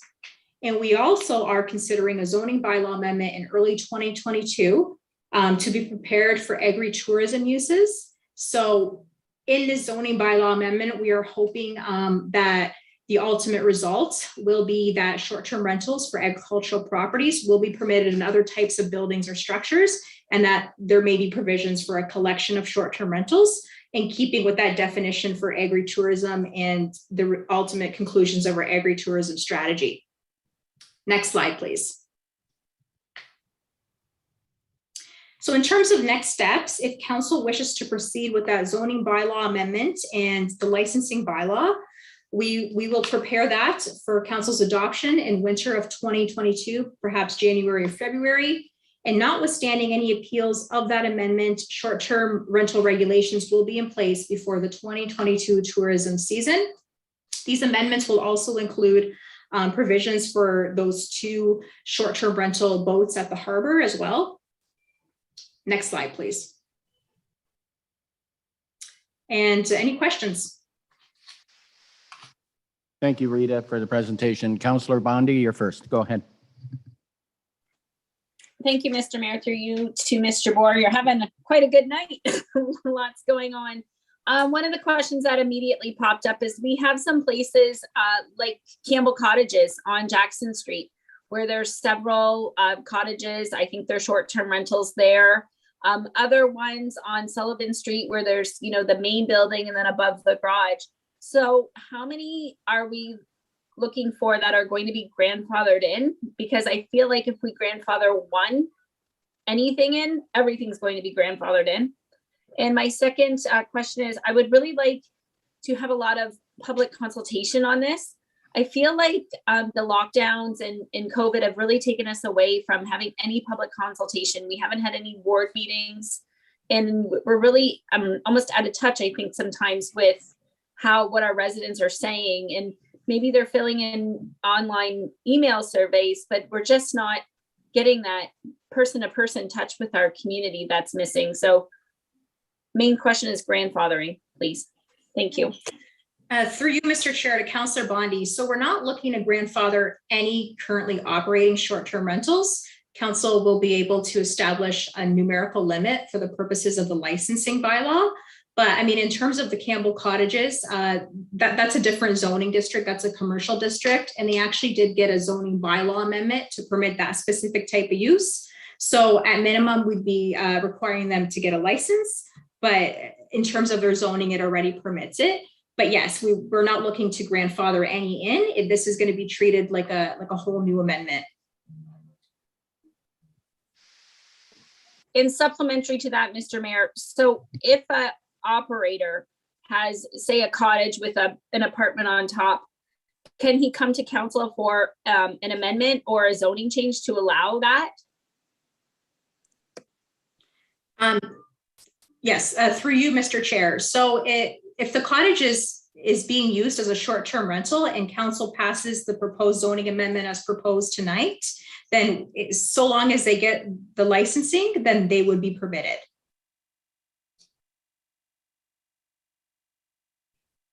So both locations would be?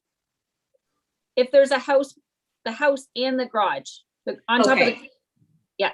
Sorry, through you, Mr. Chair. I thought you said cottage. So no, they wouldn't be permitted on top of a garage because it limits it to the main single detached dwelling. But they would have the option of approaching council for a zoning bylaw amendment to allow that short-term rental. And the zoning bylaw amendment would actually trigger the public consultation process and alert everybody within 120 meters. I don't know who was next. I think Councilor Parkman, you were, and then Councilor Vanendel. Thank you, Mr. Mayor. And through you to Mr. Boer, great report and a great way to get started on this. I think it's really important that we begin this process. People have been asking for it. This is another issue that, especially in Colchester here, with most of, when people have issues with their neighbors, it's not really their neighbor, it's somebody that is living in their neighbor's house that week. So this is great to be able to get that kind of information so that they'll have people to contact. We can go through the town will have the contacts of the people that own the STR. So I think it's really important that we get started. Councillor Bondi did ask kind of what I wanted, just that idea of if they've had 2 units on a property. At this point, with the bylaw, they can request registering 1 STR and be successful with that. But if they wanted another one on that same property, they have to come to council and look for a bylaw amendment. So that's great. That's key for a lot of people that have more than one around them. And just be able to get on it, early this year and hopefully have it in place for next summer season is great. So thank you. It's really good work, and I support everything you've got going on here. So thank you very much for your work on this. Councillor Van Dolen, you were next. Thank you, Mr. Mayor. Through you, yes, I agree with my fellow councillor Dorkman. Great work on another gnarly topic. I'm torn on this because on the one hand, I believe in people's property rights, and but on the other hand, these property rights have been impinging on other people's property rights and driving down property values, which in turn would hurt our municipal government revenues. If we let this go to where it looks like it's headed, it would drive down property values severely on certain streets, and that would be a destruction of personal capital, which would be horrible. So we've got to have restrictions, and I think this is a great place to start. A few questions. I thought that we were going to be treating STRs and bed and breakfasts differently, because from my understanding, bed and breakfasts are generally considered to be quite benign and warm and fuzzy things which don't bother anyone. And yet it seems as though we're treating them all the same way here. Is that true? For you, Mr. Chair, to Councillor Van Dolen. So they are different in the sense that a short-term rental, as proposed tonight, would not need to be owner occupied, which a home bed and breakfast as a home occupation is, and that with a short-term rental, you do not need to provide breakfast, which a bed and breakfast you have to allow for the provision of breakfast. So they would be separate still. Okay. Mr. Chair, they're separate in their definition when it comes to tenancy and when it comes to the provisions of breakfast. However, we're proposing that they both be licensed. The same, licensed the same way with the same rules, I would presume. So that would mean they're the same. Through you, Mr. Chair, in terms of licensing, they would be the same. In terms of zoning allowances, they'd be different. Okay. And this says one permitted in each residential zoning. What's the definition of that? So in terms of how we're permitting them in the zoning districts, it's more so in what type of building or dwelling itself. So in one single detached dwelling. Okay, so, but we would cap it at this. So if there's only, like you showed us a map before, and there are some areas where there might be an area of 30 square kilometers or 30 square miles even, and there's only one bed and breakfast, that now has a monopoly over bed and breakfasts in that area? Forever? Through you, Mr. Chair. Yeah, so there are some locations that are more concentrated with short-term rentals. So one thing we're also considering is evenly distributing that amount of licenses you can give for Essex, Harrow, Colchester, maybe not evenly, but making it fairer so that one area of town doesn't absorb them all.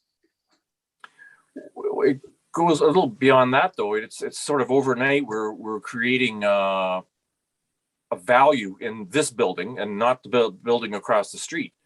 And with this license limit, it's almost like what happened with the cab industry when they set a number on medallions, and so overnight those medallions are worth $1 million, and nobody else could buy one unless you bought one from one of the existing, and that caused just endless problems. It still does to this day. I don't know how to cure that or prevent it, but I could just see unintended consequences looming for a hard cap on the 82. Like, I am in total sympathy with anybody who has one of these noisy things next to them, or God forbid, 5 of them on your street. And there's no way we can add a 6th or 7th on those streets. But just saying 82, that's it, and all the existing ones are fine. I don't know. And one more thing. I take it that that you're warning us that we basically can't ban these. That if we tried to ban them, we'd have 82 lawsuits on our hands. Is that correct? Or a band of 82, and maybe in a, you know.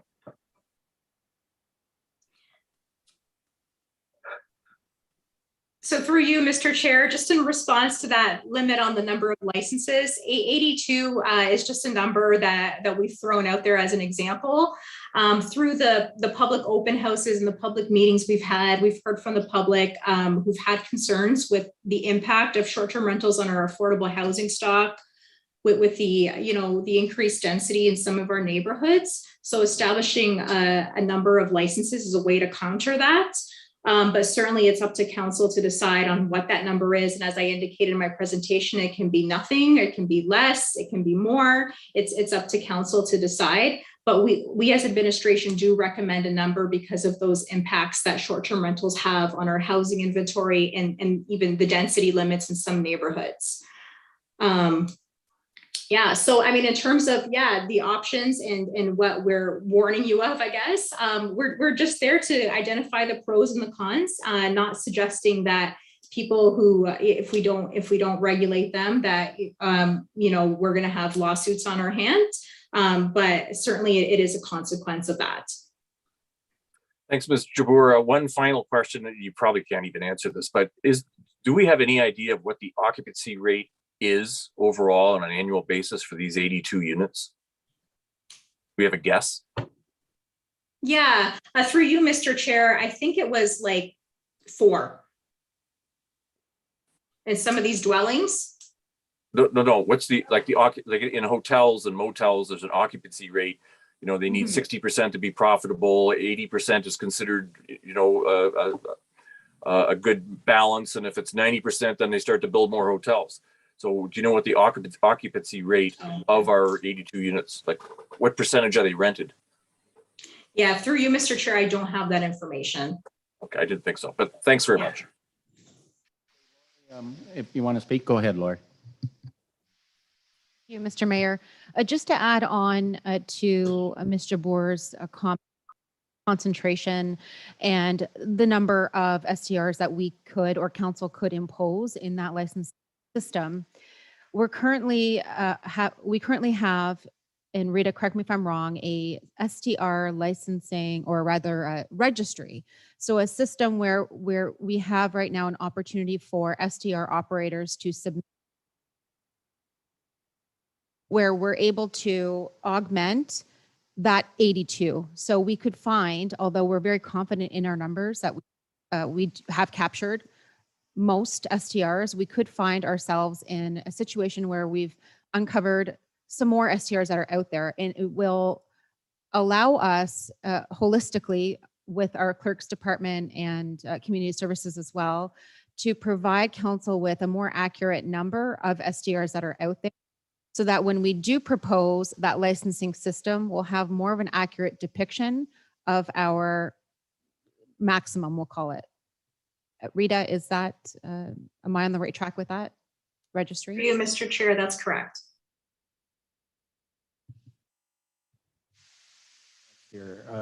Councillor Garrett, you are next. Thank you, Mr. Mayor. Through you to Ms. Jabbour. Yeah, great job. I mean, lots of work, lots of research put into it. Really appreciate your time and your team's time. We're faced with an issue and we're trying to find a resolve. And I think licensing is is going to be the way to go. I do agree. I still think we need to give it some more thought.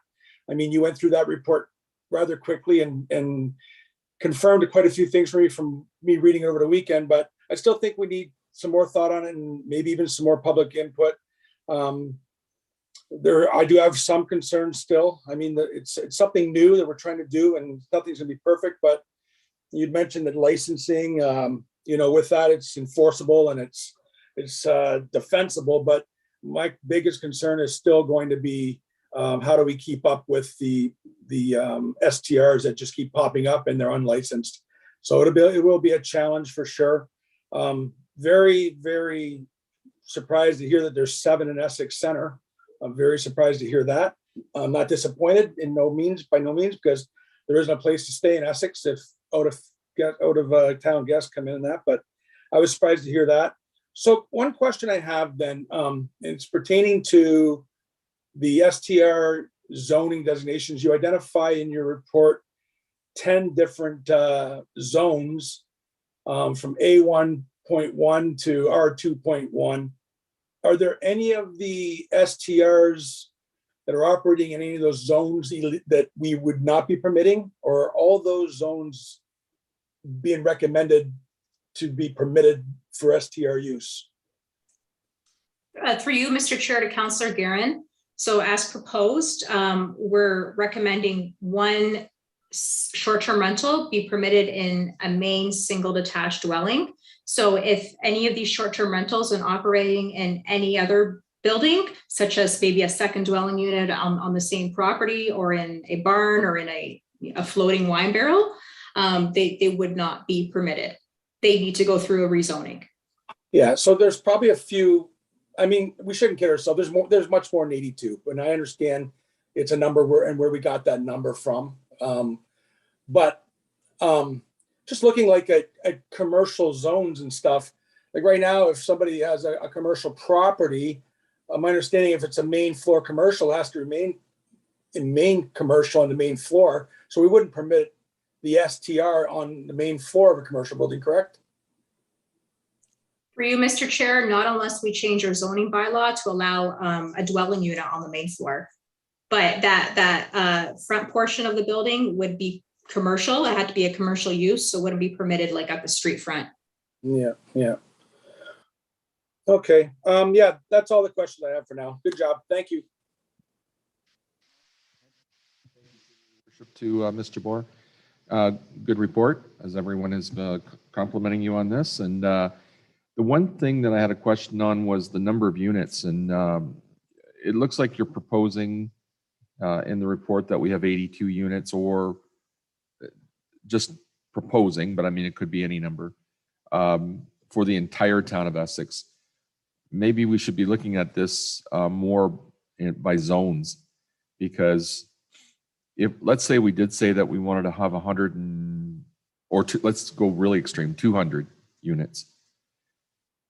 Maybe the Colchester area, because of its nature of more tourism, because of the wineries and that we need more in that area.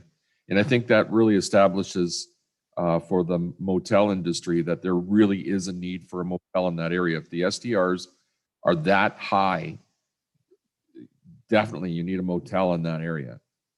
But let's say Essex, we allocate 20 so that out of the 200, because we don't want to necessarily have them all go or be directed to Colchester. And then we say, okay, now there's only 180 left. Well, let's keep 20 for rural Essex. Let's keep 20 for Harrow. And then we know that those centers can handle that many perhaps. Now it's down to 140. That would be the max that we would allow for the Colchester area, Lake County area. So I'm just wondering if that's something that you would think that would be easy enough to handle, or if there's any, if you would think that would be a good idea. Like, I'm just trying to get to the point where I don't want us to allocate 100, and then the next thing you know, we find out there's 18 more in Colchester, and then we can't expand in Essex or Harrow because they're all going to Colchester. Through you, Mr. Chair, it is a possibility, and it's actually a strategy we're recommending because, as you've noted, the majority are in Colchester, and if you establish 82 licenses, then the majority will be absorbed by SDRs in Colchester, and there won't be any allocations for those in Essex or in other areas of town that short-term rentals aren't that widely operated, but that there is still a need. So I didn't know if you were going to have that as part of your comeback to us in the bylaw. So I'm suggesting that that's something that I would like to see in the bylaw. Thank you. Deputy Mayor, if I can just add to Rita. Rita, if I'm a homeowner, okay, I own a residential home, and I decide to rent that home out on a short-term basis, let's say for a month, and they're not licensed. Could this be challenged in the court of law? Through you, Mr. Chair, are you referring to the whole zoning bylaw amendment, or can we? If they're not licensed, Yeah, if through you, Mr. Chair, if we change our zoning bylaw to require short-term rentals be licensed and they're not licensed, then we can charge them under the zoning bylaw, and we'll go to court with that. And of course, they have the ability to challenge that. Okay. And I like the changes that's coming. Okay, but my concern is the number of short-term rentals that we're going to allow.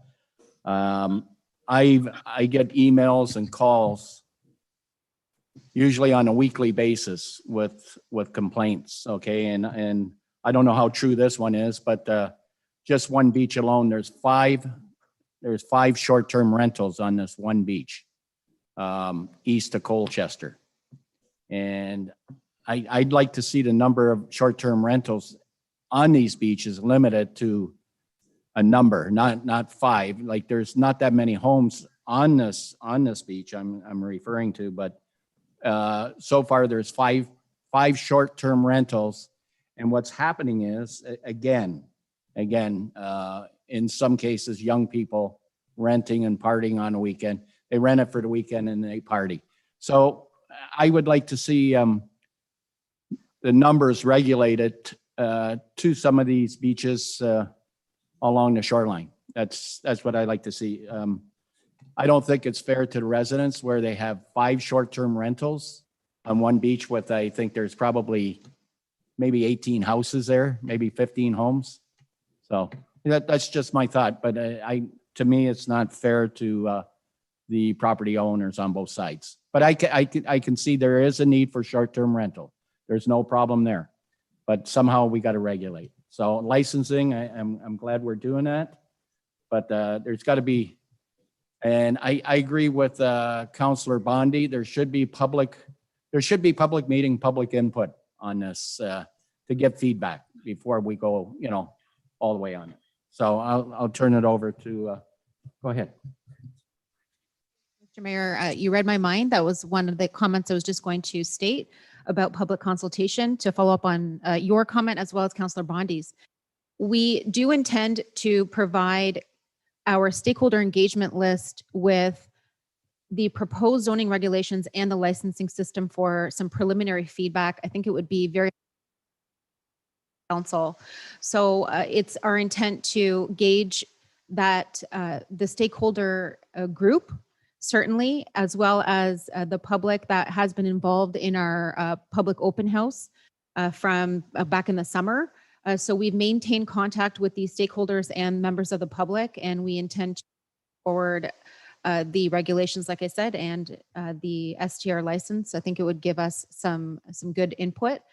We will certainly leave enough time to come back to the table if need be before we bring forward anything to council. Thank you. Anybody else from Councillor Bjarkman? Go ahead. Thank you, Mr. Mayor. Through you, I think it's important. This is a great conversation, and it's what we need to share with our planning department, the things that we're looking for. It's important to remember that tonight we want to make sure that we're directing prepare a zoning bylaw amendment so that there's just one STR in a main building on a commercial property or an ag property. That's the big thing tonight. And then we need to take this to our residents and get all of that input and see where we're going to put them, where we'll allot percentages, what our numbers may be. But number one is to get this started so that we create this. There's only one STR allowed per property, which really takes away a lot of the people that are being really bothered by these things. That's where a big issue is. So I think it's important that we do this first step. We need to take this first step tonight and then move on into consultation and get the nuts and bolts of it put together and have planning give them the tools that they need to get it done. So in that spirit, I don't think we've moved this yet. I'd like to move the recommendations from administration. Thank you, Councillor, for making that motion. Second by Councillor Van Dolen. Any other questions? Councillor Guerin, go ahead. Yeah, Mr. Mayor, yeah, so just to, on that motion then, so if that's what we're deciding, I just need clarification. There are some STRs operating right now that have lock-offs. So you rent the place, it'll accommodate up to 10 people, but you can lock off one side to only accommodate 4 people or 6 people. So with this motion, we're basically telling that STRs that they can no longer operate like that. Is that correct? Do anybody? Go repeat that again, Councillor. So right now, I'm aware of at least one STR in Colchester that can accommodate up to 10 people. And they have a lock-off unit. So they can accommodate up to 10, or they can lock a unit off and accommodate 4 or 5 or 6 on one side and have the other one vacant. So, or rent the both sides out with the lock-off. So what we're deciding here with one STR on one property, they would no longer be able to operate like that. Is that correct? Who can answer that, Lori or Rita? One of the. Go ahead, Rita. Through you, Mr. Chair, to Councillor Guerin's question, that's correct. One short-term rental per the dwelling and per property in the dwelling. So that suggests 2 short-term rentals are being operated in that dwelling, which wouldn't be permitted. Okay, so with that being said then, in that case, they can accommodate up to 10 at one time. So if we have one STR operating on one property and they can accommodate 10, we'd be okay with that though. Through you, Mr. Chair, we're working with our enforcement team to determine if, there needs to be limits to the number of people in that dwelling. So I can't confirm that at this time. Yeah, so I have a little bit of concern with the motion just because of that. I don't want to, if there's not a need to rush to that decision today, and you can look into that, I'd prefer that because I know of just one. I'm sure there's more that operate like that. And if we're saying you can't have 2 on a property for a particular reason, and maybe it's the number of people, that's fine. But if we're going to allow 10 on one, then I don't see what the difference is, other than he's getting 2 rentals that may amount to the same amount of rental money as he would if he was renting out then 500 and 500 or for 5 people and 5 people, or 1,000 for 10 people. It's the same difference to me.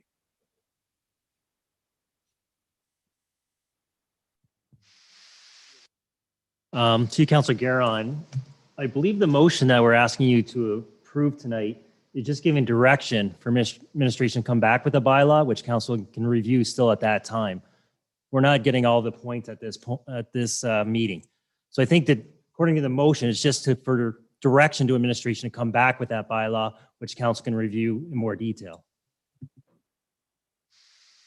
Okay. Okay. Well, okay, thanks.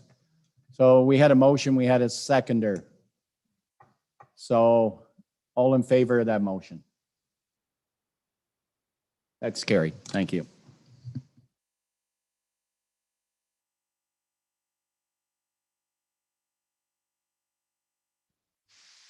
Mayor, 10.5 on this evening's agenda is planning 2021-30, removal of holding zone restrictions for phase 1 of the Parkland Woods residential development.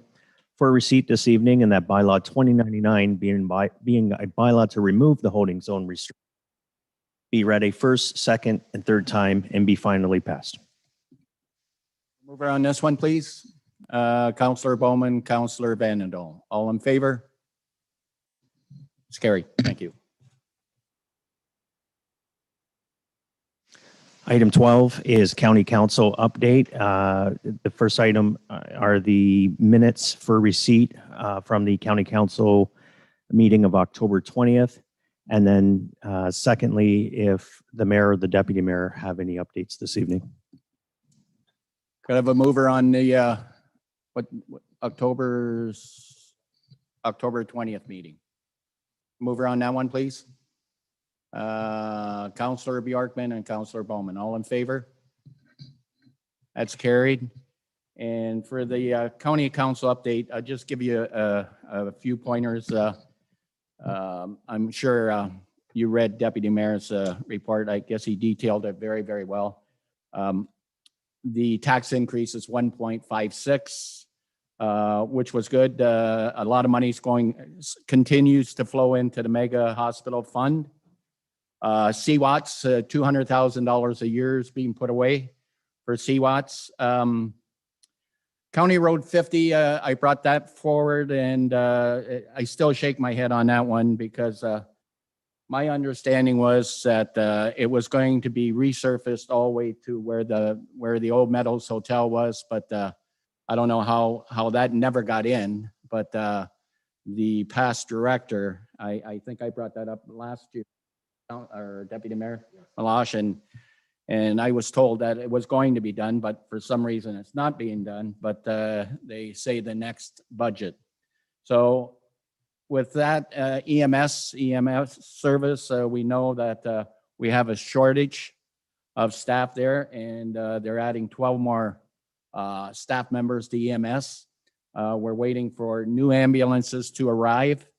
And again, I stress how important this is to go and get vaccinated. Okay, get your vaccination, because the unloading time at the hospitals is still in the hours, and that's really putting a burden onto the ambulance service. So, but that's what I got, unless Deputy Mayor has anything. Doesn't. So the budget, it was a good budget and well put together. So at 1.56% tax increase with everything that's going into the budget, I thought it was pretty fair.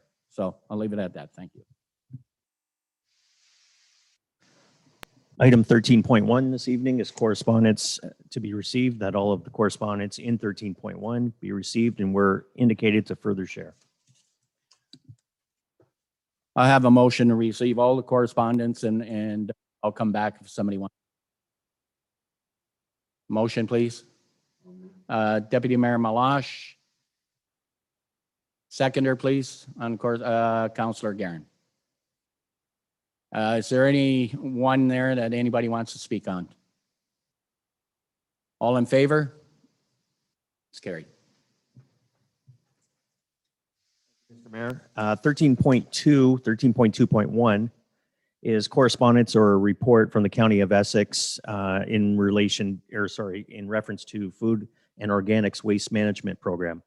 The County of Essex Council at its October 20th meeting received an administrative report entitled Essex Windsor Solid Waste Authority Regional Food and Organics Waste Management Project, and further approved the recommendations to present, asking USWA to present to and obtain comments from all of the county municipalities relating to the desire to participate in a regional approach to the food and organics waste management program.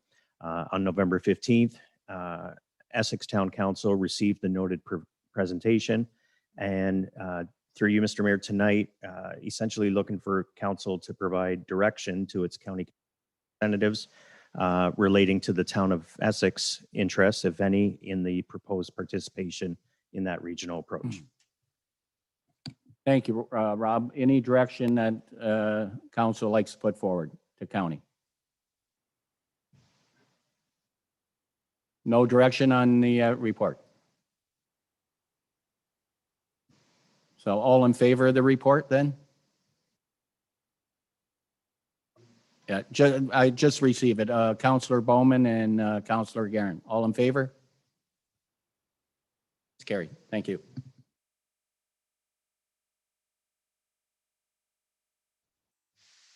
Point 2.2 is correspondence for receipt or receipt and support from the 3rd Essex Scouts. And this is in relation to a flag request in recognition of 100 years of scouting in the town of Essex for receipt or receipt and support. And the request is for the flag to be flown on February 22nd, 2022.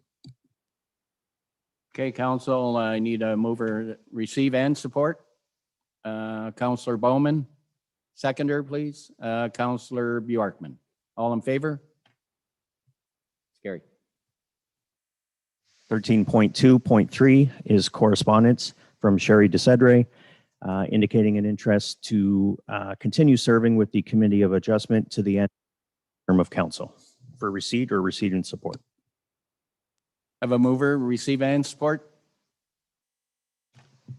Have a mover on this one, Councillor Bjorkman. Seconder, Deputy Mayor Malaj with a question. So I guess I'm not sure if Mr. Bohr is still here, but I will pass, I'll ask, is she? Okay. No? Okay, I'll ask Director Chadwick, not Councillor Chadwick, Director Chadwick. So are we looking to have someone continue on to being on the Committee of Adjustment, I take it? Mr. Deputy Mayor, yes, Ms. Duchedre herself.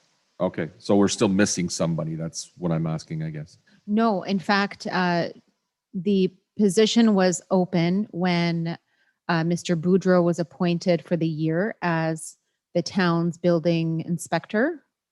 And so we put it out there for Mr. Boudreau if he wanted to be appointed back to the Committee of Adjustment, decided that he did not want to go back to the committee at this time. And so we asked then Ms. Duchedre if she would like to continue on the COA, and she has accepted that. Perfect. That's exactly what I was looking for. I didn't know if we were adding another person or if she was just going to continue taking the place of that person and that person didn't want to come back. Perfect. Thank you. Thank you, Deputy Mayor. All in favor? It's carried. 14 this evening is committee meeting minutes. That all of the committee meeting minutes listed in agenda item 14, together with any recommendations to council noted therein, be received, approved, and adopted as circulated. Have a mover on these committee meetings, please. The minutes, Councillor Bowman, Councillor Guerin. Any questions on any of them? All in favor? It's carried. Item 15, financial. 15 point is the October 2021 bank payments report. Looking for ratification as submitted. Mover on this one, please.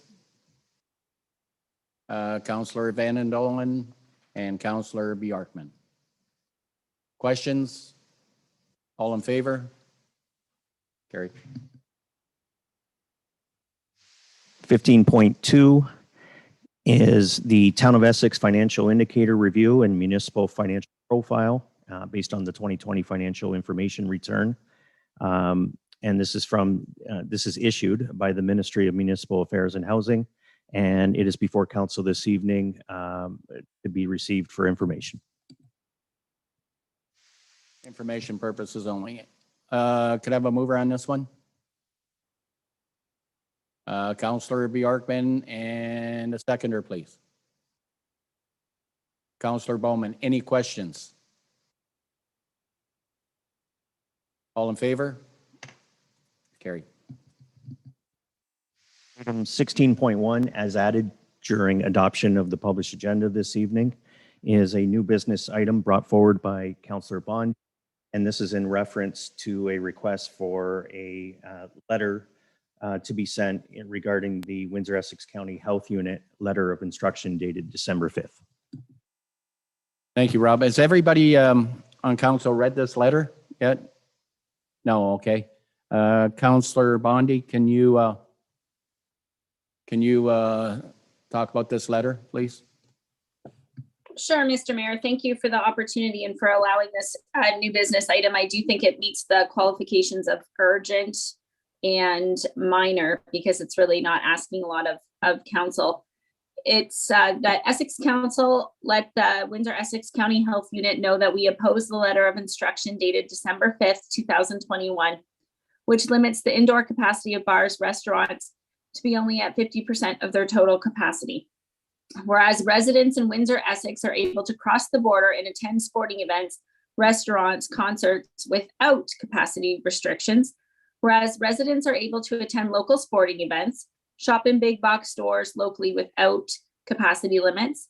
Whereas the grants and subsidies for businesses that have struggled since March 2020 have now been canceled, and businesses are expected to start making repayments on these loans while entering into a reduced capacity period. Whereas Windsor-Essex residents have a high vaccination rate and businesses are legislated to already check vaccination documents, and these businesses cannot afford to lose more patrons during the month of December. Whereas many of our local business owner operators are mentally exhausted and had suffered personal financial hardships over the last 2 years, struggling to provide for their families and pay their bills. Whereas the last year, our businesses were shut down around the same time, Windsor-Essex residents were told that with vaccination and checking of vaccination records, we would get back to normal. And here we are again, hurting our business industry once again. Therefore, we issue this letter from Essex Council to the Windsor-Essex County Health Unit, all local municipalities impacted, County Council, our MPP Taras Natashak, and Premier Doug Ford.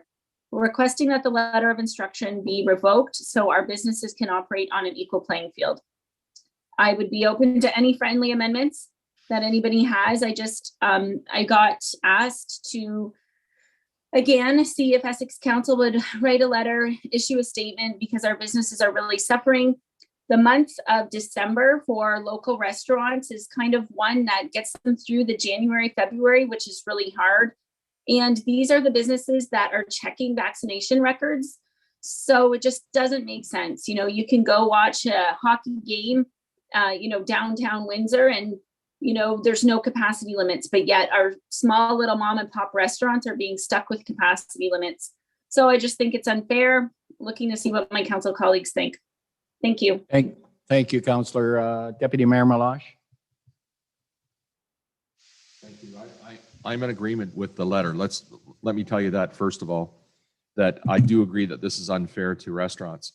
But I am going to put it out there that there are a small percentage of the restaurants that are causing this problem themselves. There's a small percentage, again, I say a small percentage, that are not following the rules. And I am sure that everyone here in this room has heard comments from various residents that they've been to certain restaurants where they do not follow the rules. They need to ask for addresses or contact information as you're entering. And then their regular patrons that they know well, that come in often, they're allowing some that are not vaccinated to go into the restaurant and not asking any questions. So there are some that are shooting the rest of the industry's foot by not doing so. And in this, I guess what I'm asking is I'm putting a plea out there to the restaurants that are not doing what they're supposed to do what you've been requested to do. Because those are the ones that are ruining it for the rest of the industry. So I'm in agreement that this should not happen, but we do need to have everyone comply to the rules if we don't want our health unit to enforce this. That's what's making it happen. Thank you. Councillor Van Andel, you were next. Thank you, Mr. Mayor. Through you, I agree wholeheartedly with the letter. I disagree with the deputy mayor saying it's on the it's the onus is on a couple of restaurants that aren't complying with every letter of the law. I think these rules are incredibly onerous and go too far and are outrageous overreach on the part of the health unit. But I agree with the letter and I will support it. Thank you. Councillor Guerin, go ahead. Thank you. Through you, Mr. Mayor. I thank my fellow Councillor Bondi, for bringing it to the forefront. Well written motion, which I support wholeheartedly. I have to agree with fellow Councillor Vanderdolen. You can't penalize, put all the restaurants into one category because of a few of them, unfortunately. I understand what Deputy Mayor is saying, but at the end of the day, these rules and these decisions that they make continue to make zero sense. I mean, they're beyond stupidity. Like just the mere fact that you can still walk into a Costco, you can still go to a 73 game tomorrow night, you can still go across the border. And like Councillor Bonnie said, you go across the border and you, in some places over there, you don't have to wear a mask. I mean, they got signage up maybe saying you should wear a mask, but you don't necessarily have to. So to still, they don't have an answer to this, and to put this out here at this, it doesn't matter the time of year. It doesn't matter when they put it out. It's just not fair to the businesses that are going to have to go to 50% capacity. And here we are again. It seems like we're back fighting for the same thing. So yeah, I support the letter. I do not support the health unit's letter whatsoever.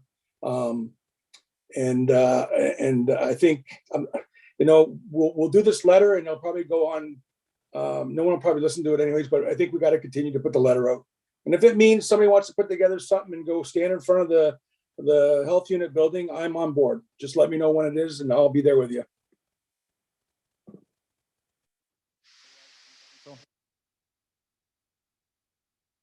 Seeing none, I'll speak myself. I will support the letter going to the health unit, but I agree with Deputy Mayor Malash. I know for a fact there's people that's going into these restaurants unvaccinated. I know we had a big outbreak there in Kingsville, and these restaurants, I want to see every restaurant survive. Every single one of us sitting on this, and all the public want to see that too. They want to see these restaurants survive. They want to see them prosper. But there is rules in place. And I mean, the virus is out there. It's quite obvious it's out there. So what is the big deal of these restaurants at the door checking your vaccine status? I just don't understand it. So, but like I say, I'll support the letter. I will support the letter. Okay. But, please, I'll beg the restaurants to check vaccine status. If you're vaccinated, not a problem. So, Councillor Verbeek. Thank you, Mr. Mayor, and I will too. I'll support the letter, but we're repeating last year. This is an assault on our restaurants right now at this busy season. This is when families are going out to the restaurants. So while we're discussing this, I'm just going to appeal to the public to, try and support them with gift cards and such, and take out, because they definitely are. They were preparing for their December season to pay their bills, and now that's being taken away from them. And yes, we're going to send a letter, but is that going to make a difference for them for the next 2 weeks? Is that going to make a difference for them through this season? I highly doubt it right now. So if we can just encourage our friends and family to support them in any way with takeout or gift cards. Okay, we had a mover. Councillor Bondi was moving. Councillor Bondi, you wanted to add something? I just would like a recorded vote as well, Mr. Mayor, please. And we all have a level of risk that we're comfortable with, right? So we judge that with who's in our family, the health of people who are in our family. It is runny nose season. If you're not feeling well, don't muster through and go to work. Stay home if you're not feeling well. There are people out there that have the vaccination and they have runny noses and they just think they have a runny nose. And really, it could be COVID. So we have to just take care of the season that it is, wash our hands, and don't go visit family if you're not feeling well when you're doing Christmas. So, and just a recorded vote, please, Mr. Mayor. Have a seconder, please. Need a seconder, Councillor Bjorkman. Go ahead. Mr. Mayor, on the motion as read by Councillor Bondi, moved by Councillor Bondi, seconded by Bjorkman.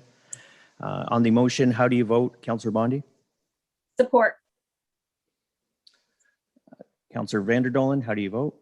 Support. Councillor Bowman, how do you vote? Support.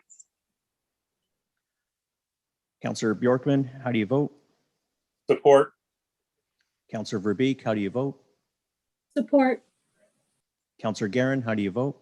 Support. Deputy Mayor Malash, how do you vote? And Mayor Snively, how do you vote? Support. With a recorded vote of 7 in support, none opposed, the motion carries.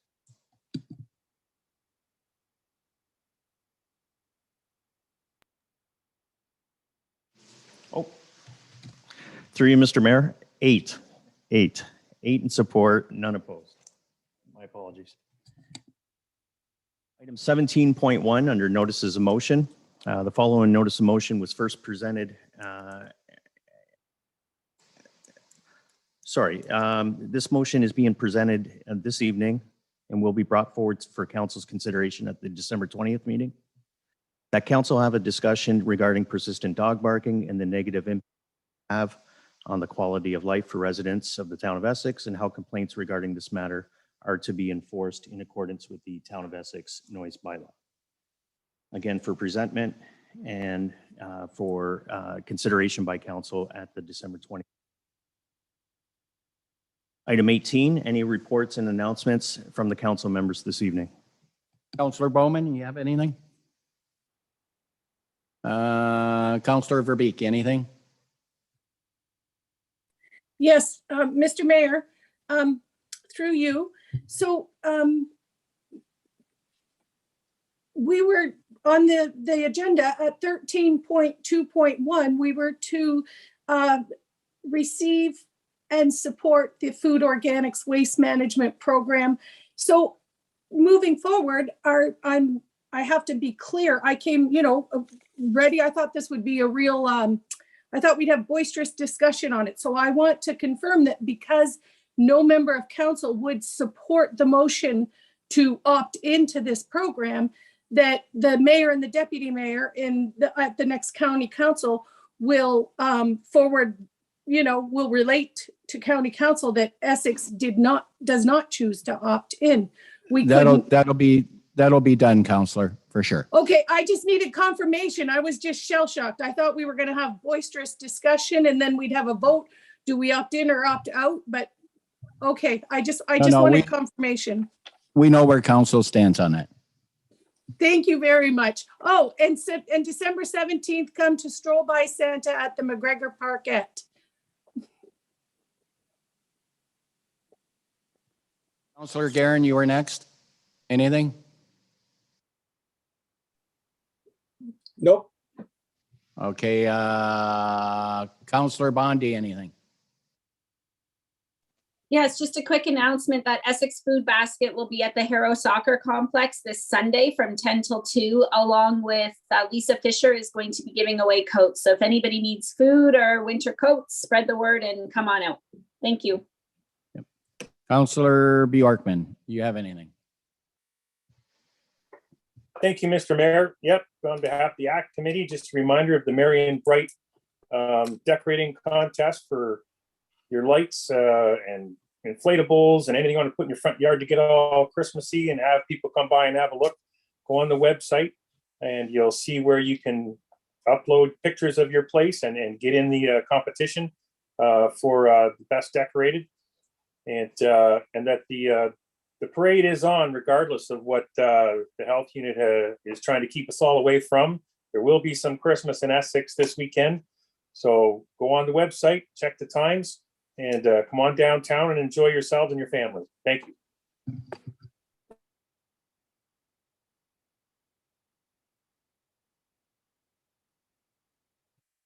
Van den Dolen, did you have anything? Yes, after last week, Cogeco informed council that they had finished their surveys of internet installation. I had a guy in an orange vest come down my driveway with one of those measuring wheels, and he spent last week measuring every driveway and the distance between every home in Pleasant Valley for installation of high-speed broadband fiber to the door next spring. So I made a post on Facebook on the weekend about this. There's more details in it. But basically, the persistent rumor that this project was off the rails somehow is not true, and that there are actually two projects.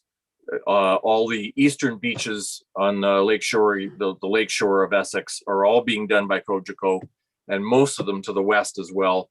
Plus, Gesto, Riza Nicola, and Pleasant Valley.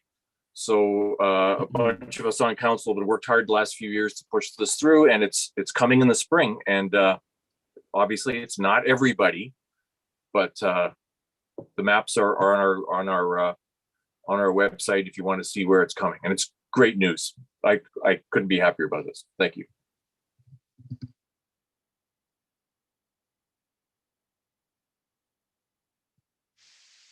Your worship, just as Councillor Bjorkman was saying, I want to remind everybody about parades. It's at 6 o'clock in the town of Essex on December the 11th, this Saturday. And then December the 17th, as Councillor Verbeek was suggesting, I will be there too, Kim. Ho, ho, ho. And on December the 18th, we've got Harrow parade starting at, I've got 5:30 on my schedule because that's just to make sure I'm there early, but it starts at 6 o'clock, I believe. So 6 o'clock in Harrow on December the 18th. Thanks.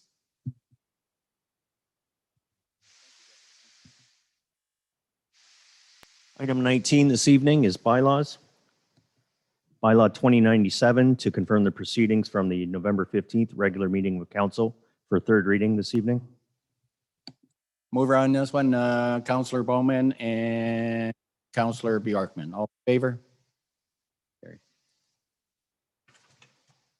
Bylaw 2041 being a bylaw to authorize the execution of an agreement with Heritage Colchester for the use and operation of the Colchester Schoolhouse building, also located at 195 Bagot, also for third reading this evening. Mover, please, Councillor Bowman and Deputy Mayor Malash. All in favor? Carried.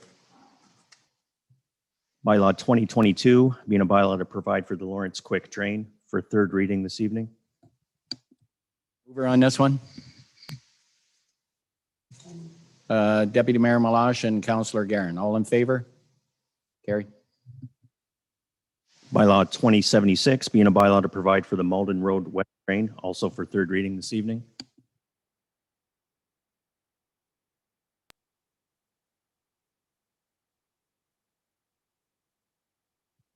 That's my fault. Mover, please. Deputy Mayor Malash and Councillor Bowman. All in favor? Carried. 19.2 on the agenda, bylaws for three readings this evening. Bylaw 2100 being a bylaw to enter in an agreement between the town of Essex and the Minister of Municipal Housing Affairs and Housing. Mover? I need a mover, please. Councillor Vanendel and Councillor Bowman. All in favor? Carried. Bylaw 2101, also for three readings, being a bylaw to authorize the execution of an agreement to appoint local authority services to continue to act as agent in respect of all matters relating to natural gas procurement. Mover, please. Deputy Mayor Malash and Councillor Bjorkman. All in favor? Carried. Bylaw 2104, being a bylaw to enter an agreement between the town and the Minister of Municipal Affairs and Housing for three readings this evening. Have a mover on this one, please. Councillor Bjorkman and Councillor Bowman. All in favor? Carried. And bylaw 2102, being a bylaw to confirm the proceedings of this December 6th regular meeting of council for two readings this evening. Mover, please, Counselor Van den Dolen and Counselor Bjorkman. All in favor? It's carried. Just with a comment, Mr. Mayor, because we're confirming the proceedings of tonight, if the letter could get out to the various participants as soon as possible, because it's urgent. Thank you. I know town staff are really good at getting it out fast, but this one's extra timely. Thank you. Not a problem. Not a problem. We'll get it out. Motion to adjourn. Deputy Mayor Malash and Council seconder. Okay, Counselor Bowman. All in favor?